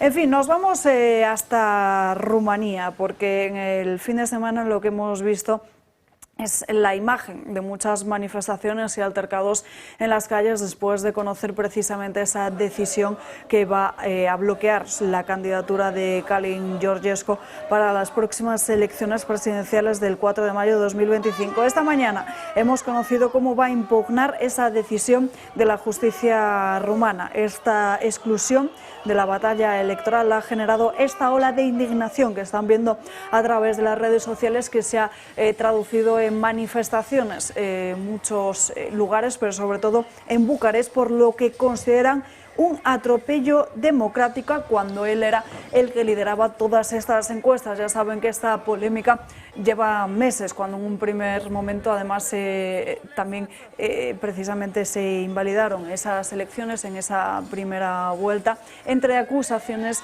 de injerencia rusa. Arturo. Bueno, no conozco muy profundamente el tema, lo he visto esta mañana. En cualquier caso, yo creo que a veces es peor el remedio que la enfermedad. Es decir, sacar a un competidor electoral de una carrera con argumentos muy discutibles, al final puede provocar el efecto inverso, ¿no? Es decir, que lo que era un problema acotado, yo no sé si este señor tenía posibilidades de ganar o de no ganar, pero en cualquier caso quizá... Era el favorito en las encuestas. Era el favorito, pero quizá ahora, incluso que fuera de la carrera electoral, pues de alguna forma deslegitima el propio sistema político, ¿no? Porque, bueno, yo no sé exactamente cuáles son las razones que han motivado que el alto tribunal rumano impida a este señor concurrir en igualdad de condiciones a unas elecciones democráticas, ¿no? En cualquier caso, bueno, hay mucha gente, como vemos, que está con él, y esto pues tendrá algún tipo posiblemente de respuesta, ¿no? No sabemos por dónde va a salir, pero esto lo único que hace es exacerbar los ánimos y crear victimismo, ¿no? Con lo cual pues no sé si es la decisión más inteligente y desde luego que no parece tampoco la decisión más justa, ¿no? Lo que ha dicho el comité electoral lo ha justificado esa postura en un informe de 3 páginas donde destaca supuestas deficiencias en lo que es la propia candidatura de Georgescu, rechazando ese expediente por varias irregularidades. Entre ellas destaca que en el apartado de financiación argumenta que falta una firma obligatoria. Argumentos menores. Sí. Yo sé que llevamos, esos llevan 3 ya con este hombre. Lo primero, anular a mitad las elecciones, con una justificación teórica que no ha visto nadie, porque son unos documentos, una información que no se ha publicado. Lo segundo es una detención y suelta después. Y lo tercero es eso. Como mínimo es chocante. Yo recuerdo que, sin entrar en detalles que no los conozco, pero vamos, las 3 explicaciones son como mínimo muy chocantes, y que la sensación que me dan a mí es de manipulación totalmente y de democracia cero. Pero recuerdo que en España hay un partido que a muchos nos repugna que esté en el Congreso, que se llama Bildu. ¿Por qué está Bildu en el Congreso? Pues porque el Tribunal Supremo en su momento dijo que no debería estar, y en cambio el Constitucional dijo que sí, enmendió la página al Supremo y lo dejó como partido legal. Entonces, si un partido es legal, en Europa tiene todo el derecho a presentarse en las elecciones. Y si el partido escoge un candidato, aunque escoja un burro, no me refiero a una persona burra, sino a un burro físicamente, si no lo prohíbe nadie, podríamos votarlo. De hecho, hemos votado cosas peores, ¿no? Pero, en fin, o sea que hay una cosa que se llama legalidad. Si el partido está legalizado y el candidato está bien presentado, se resuelve y se presenta. Y ese tipo de injerencias de la Junta Electoral, si fuera en España, eso sería como para correrles a boinazos a todos por la castellana. O sea, si es que lo chocante es la razón que han esgrimido es porque hay indicios de falsedad patrimonial, o sea, de la anterior declaración a la que ha hecho ahora, pues por esto hay incongruencias, y de la financiación del partido político. Que podría ser cierto o no, pero para eso habrá unos tribunales y habrá una sentencia en firme. Mientras usted no tenga una sentencia en firme, es decir, no pasan de ser unos indicios que pueden ser o que no pueden ser, pero en ningún caso parece que sean suficientemente importantes, suficientemente graves para pedir que una persona se presente. Tú lo decías, aquí hemos tenido ejemplos de personas de ETA que se han presentado, incluso algunos que estaban sin sentencia firme, que estaban en la fase de recursos, y luego ya, pues si te condenan o no te condenan, pues eso será otra película, ¿no? Y hay uno que salió tarifando del País Vasco, ¿os acordáis, no? ¿Quién? Del chico ¿cómo se llama? El superjefe de ETA, que incluso llegó a presidir una comisión. Josu Ternera, uno de esos. Josu Ternera, y un día no apareció porque entonces supongo que es cuando se cerró el juicio y salió por piernas y acabó en Francia y era diputado en el Parlamento Vasco, o sea... Pero sí, de nuevo lo que vamos, o sea, al margen de que tuviera más o menos posibilidades, todavía no ha habido votación, es que estamos haciendo de nuevo, lo hablaba la persona que está esta mañana, ¿no? Es decir, unos cordones sanitarios, pero siempre hacia unos lados muy determinados, donde además cada vez que se les presenta vienen con 6 etiquetas, o sea, una detrás de otra, y cada una peor, ¿no? Entonces estamos ante una situación muy delicada en términos de libertad, al margen de que estés o no estés a favor de este señor, porque, por ejemplo, yo no sé ni qué propone. Con las minorías húngaras, por lo visto, digamos, les daba pal pelo a la minoría húngara que está en Rumanía, a los otros que... Pero vamos a bajar un poco el balón, porque lo que ha pasado en Alemania, hoy también lo hemos comentado, 10 millones, toda la Alemania oriental votando a una formación y es absolutamente ignorada. Y Austria, Vamos a tratar de entender un poco más la situación en Rumanía con Sergio Velasco, él es politólogo y columnista. Muy buenas tardes, Sergio. Muy buenas tardes, encantado de estar con vosotros. El placer es nuestro. ¿Qué te parecen las explicaciones dadas por el Comité Electoral? ¿Son suficientemente válidos estos argumentos como para tomar una decisión como esta, la de no permitir a Georgescu presentarse a las elecciones? Bueno, realmente las acusaciones que ha dicho la oficina electoral han sido tremendamente malas. De hecho, se han acogido a lo que dijo el Tribunal Constitucional, cosa que no pueden hacer, es algo ilegal lo que acaban de hacer. Y de hecho, si os fijáis en las declaraciones, han dicho que ha sido un voto por conciencia. Es decir, ¿qué tipo de tribunal electoral puede decir ese tipo de declaraciones ante la candidatura de Georgescu? De hecho, todos los papeles estaban bien, todas las firmas estaban bien. Simplemente faltaba una firma en un papel, que de hecho estaba yendo Georgescu y su mujer a firmarlo, justo cuando le anularon la candidatura. Así que lo que pasa durante meses en Rumanía es que desde hace 3 meses, desde que se suspendieron las elecciones, los tribunales no dan ninguna explicación clara y los rumanos, como vimos ayer, cada vez están más hartos. Bueno, Georgescu esta misma mañana ha dicho que va a intentar impugnar esta decisión de bloquear su candidatura en el propio Tribunal Constitucional. No sé si tiene recorrido. Finalmente podremos ver que se presente efectivamente a estas elecciones. Va a estar difícil porque todo el establishment está intentando que Georgescu no sea candidato. Realmente va a intentar, como bien has dicho, que la decisión cambie en el Tribunal Constitucional, pero realmente va a ser tremendamente difícil. Primero, porque el Tribunal Constitucional ya le suspendió las elecciones. Segundo, porque la oficina electoral parece ser que tampoco da su brazo a torcer. Entonces va a ser algo muy difícil. Hasta el miércoles no sabremos nada. Pero bueno, ya se han reunido Georgescu, George Simon, el líder de AUR, y también Gabriel, que es la líder de POT. Y vemos que hay unión dentro de la derecha y veremos lo que pasa. Todo el mundo está reclamando que si Georgescu finalmente no puede presentarse, lo haga George Simon. Él, en un principio, ha dicho que no se va a presentar, a no ser que Georgescu se lo pide explícitamente. Y que si al final acaba pasando, pues tendrá tiempo, porque hasta este fin de semana hay tiempo para presentar otra candidatura y veremos si finalmente puede hacerlo. Bueno, hace unos días, Sergio, tú mismo pudiste estar en una manifestación con el propio Georgescu, incluso con el que puede ser efectivamente la persona que le sustituya. Georgescu ya denunciaba, te decía, que Rumanía se había convertido en un estado policial y que todo era cosa de control y de dinero. Efectivamente, estuve la semana pasada con Karen Georgescu y es una de las preguntas que le hice de por qué básicamente el establishment o el Deep State estaba intentando ir contra él y lo que me dijo él es que no se trata de las personas de Rumanía, no se trata del pueblo, se trata más que nada de poder y dinero.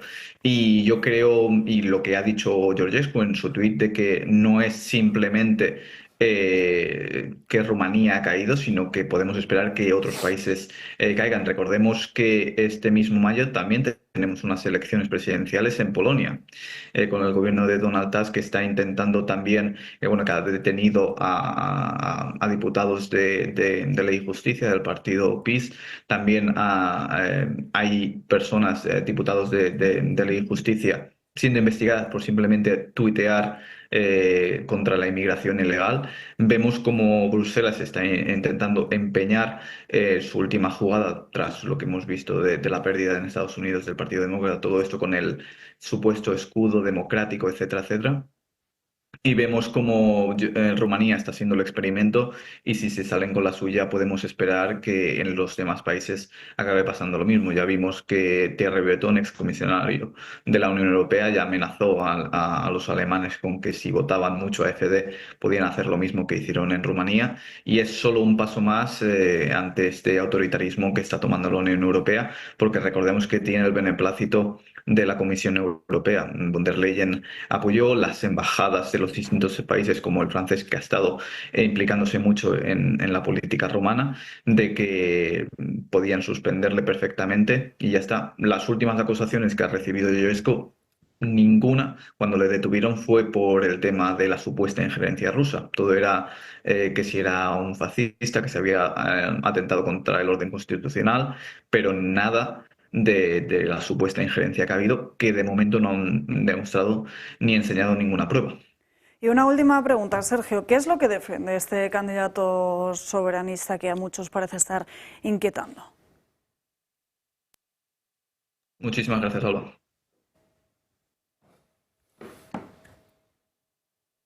Bueno, se ha despedido Sergio Velasco, se ha pensado que ya habíamos terminado esa entrevista. En fin, tendremos oportunidad en los próximos días de volver a hablar con él. Tengo un problema geográfico.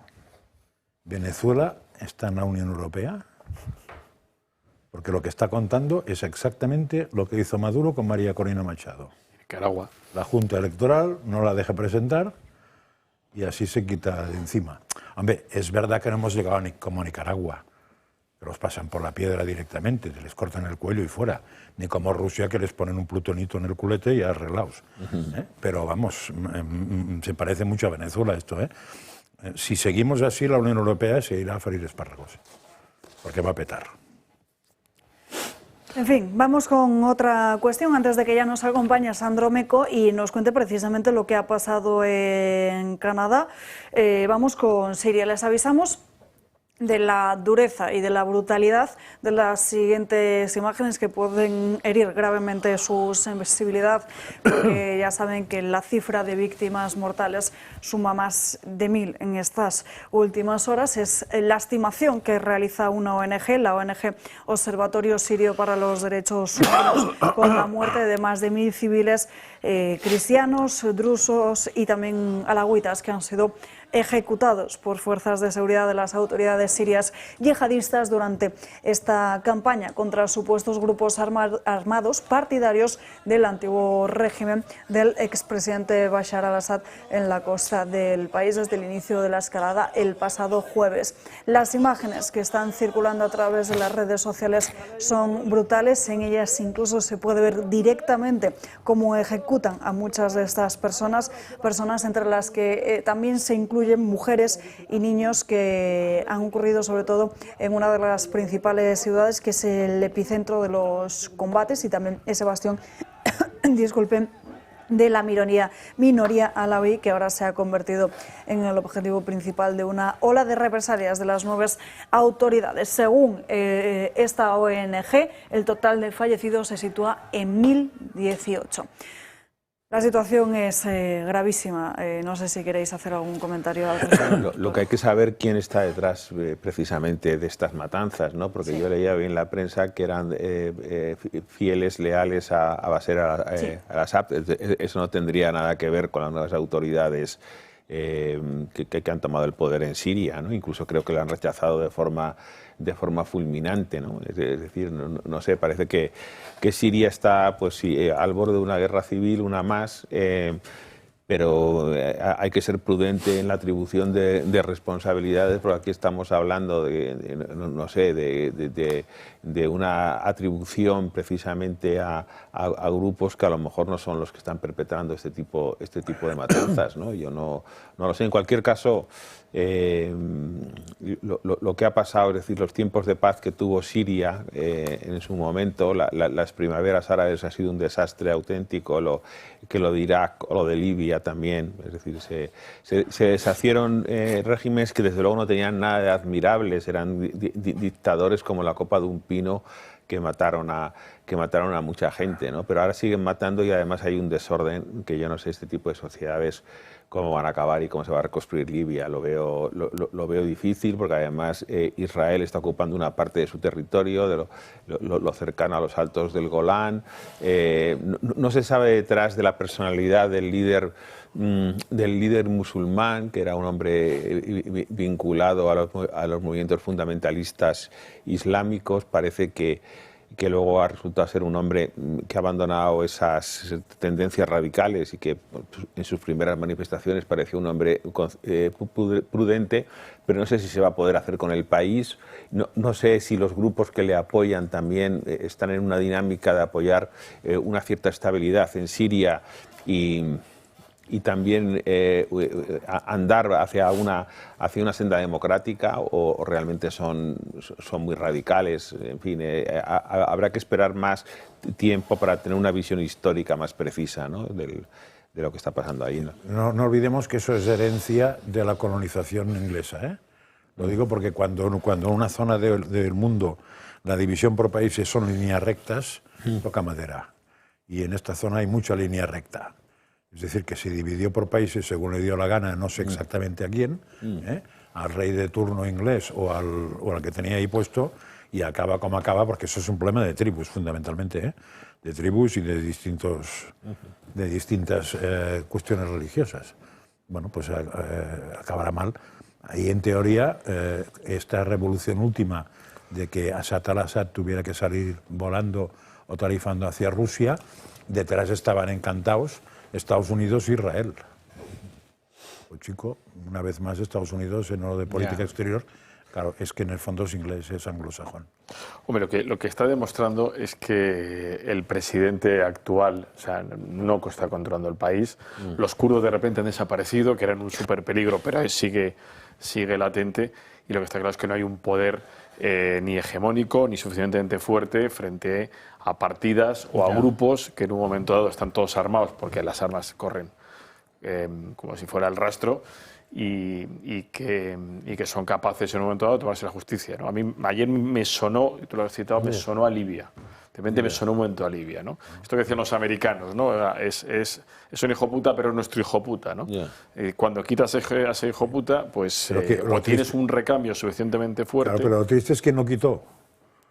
El que decía es nuestro. Bueno, sí, pero quiero decir que más Francia que Estados Unidos. Pero que cuando no tienes los dos juntitos, no pones a alguien con mucha fuerza y con mucha hablar de una democracia ahora mismo en Siria, pues es que es una acordaos de Irán en su momento, Reza Pahlavi, ¿no?, que era el delegado de Estados Unidos ahí, que era un salvaje, todo lo que quieras, pero acabó Khomeini. Desde entonces Irán no solamente no levantó cabeza, sino que ha pasado a ser un desastre absoluto. ¿Quién intervino? Pues en este caso Francia, que tenía Khomeini, y Estados Unidos, política exterior. Pues Estados Unidos en política exterior es un desastre histórico. Desde la Segunda Guerra Mundial no ha acertado ninguna. Lo siento, pero es así. Con lo cual hay que huir, cuando toman una decisión hay que huir, porque acaba fatal. Nos vamos ahora sí con Sandro Mecó de En Dos Continentes para que nos cuente la última hora que nos llega desde Canadá.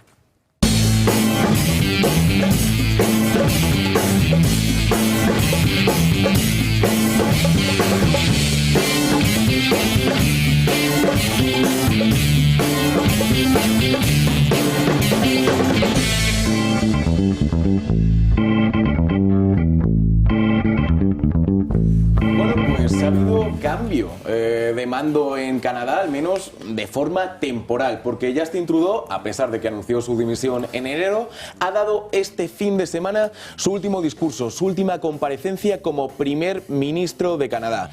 Un mensaje que decía esto. Como vuestro líder, como vuestro primer ministro, he tratado de hacer el mejor trabajo posible cada día para ayudar a construir un país que estuviera a la altura de todos los canadienses. Lo he hecho por Xavier, por Ella Grace, por Adrian. Y lo he hecho por vuestros hijos también. Y lo he hecho por vosotros. Y aunque siempre me encontraréis a vuestro lado animando, su futuro y el suyo está en vuestras manos.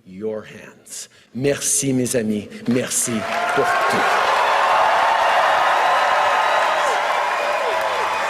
Pues sí, con un mensaje de agradecimiento, yo me imagino que hasta cierto punto también agradeciendo la situación, porque de alguna forma se va a quitar de en medio de esta guerra comercial que hay entre Canadá y Estados Unidos. ¿Y a quién le va a tocar afrontarla de nuevo, de forma temporal?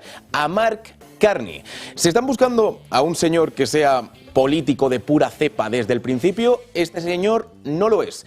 Es banquero. Dirigió el Banco de Canadá a partir de comienzos de siglo, le pilló la crisis económica de 2008, se fue al Banco de Inglaterra donde le pilló el Brexit y ahora busca ser primer ministro y tiene un objetivo muy claro: derrotar a Donald Trump. Hay alguien que está tratando de hacer lo contrario. Hay alguien que está tratando de colapsar nuestra economía. Sí, Donald Trump. Donald Trump. Y Donald Trump, como sabéis, como acaba de decir el primer ministro, ha impuesto aranceles injustos contra lo que construimos, contra lo que vendemos y nuestra forma de ganarnos la vida. Está atacando a las familias canadienses, trabajadores y empresas. Y no podemos dejarle ganar. Y no lo haremos. No lo haremos. Bien, y mientras Carney nos cuenta esto, Donald Trump ha dado una entrevista que se ha emitido el domingo en la Fox News, en la que dice que lo de los aranceles no solo que no se vaya a detener, sino que hablando de Canadá, incluso pueden aumentar. Las compañías públicas quieren asegurarse de que haya claridad. Después, el 2 de abril, cuando se apliquen los aranceles recíprocos, ¿se acabó o vas a cambiar algo? ¿Tendremos claridad? La habrá.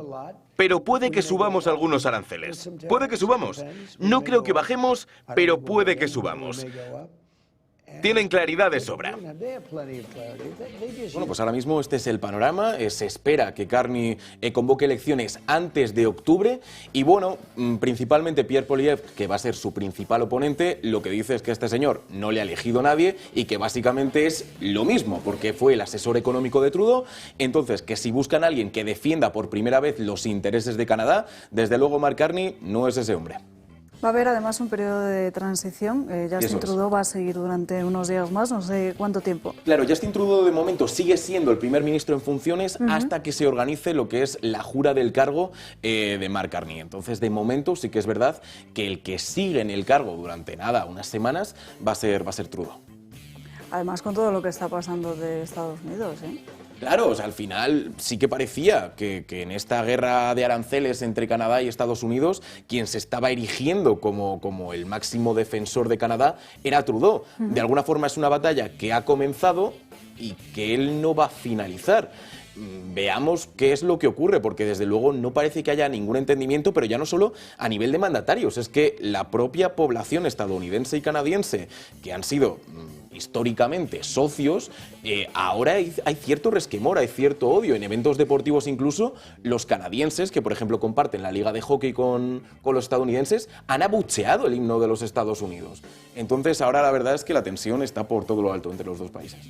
Interesante la situación, desde luego. Esa nos queda un poco más lejos. ¿Sí? La ventaja de que esta es que nos queda un poco más lejos. Sí, totalmente. Sandro Meco, esto y no sé si mucho más, desde luego. Es que nos vamos a centrar en esto porque al señor Carney le toca otro problema más, que es que puedes pensar quizá que si Canadá no se lleva bien con Estados Unidos, pues una ruta que podrías hacer es mejorar las relaciones comerciales con China. No va a ocurrir. Canadá se acaba de llevar un 100% de aranceles en productos de alimentación y agrarios, precisamente por un 100% de aranceles que impuso Canadá a China por los vehículos eléctricos. Entonces, vamos a hablar de esto y también vamos a dar un pequeño paso a una pequeña sección de deportes en la que también vamos a hablar de una batalla entre LeBron James y un periodista estadounidense. Maravilloso, estaremos pendientes. Sandro Meco, de En Dos Continentes, te vemos esta noche. Nos vemos esta noche aquí, en el Toro Televisión. Y nosotros nos despedimos, pero no hay tiempo para más. Gracias a todos por habernos acompañado. Pero antes de decirles hasta mañana, recordarles que Julio Ariza sigue muy activo en su canal de Telegram, una cuenta, Julio Ariza el Toro, ya lo ven, donde comparte constantemente información. De hecho, este fin de semana ha sido un no parar. Está precisamente ahora mismo contando ese golpe contra la democracia de Rumanía. También está informando de los 5 destinos a los los que Europa va a volar diariamente desde Madrid en verano, sobre la situación, el panorama internacional centrado en Ucrania, las últimas valoraciones de Abascal con Rumanía o incluso el estado de salud del Papa. Así que ya lo saben, no se olviden de seguir a Julio en su canal de Telegram. Y por cierto, parece que Junts ya está diciendo que no va a negociar los presupuestos generales con Pedro Sánchez hasta que el Estado pague, dicen, la deuda pendiente en infraestructuras. En fin, lo dejamos aquí. Ya saben, pueden seguir informados a través del canal de Telegram de Julio, pero también en todas las otras cuentas oficiales de esta casa, tanto en Twitter como en YouTube y demás. Nosotros nos despedimos ya. Hasta mañana, como siempre, les esperamos aquí puntuales a las 12. Que pasen un feliz lunes y que descansen. Hasta mañana. Adiós.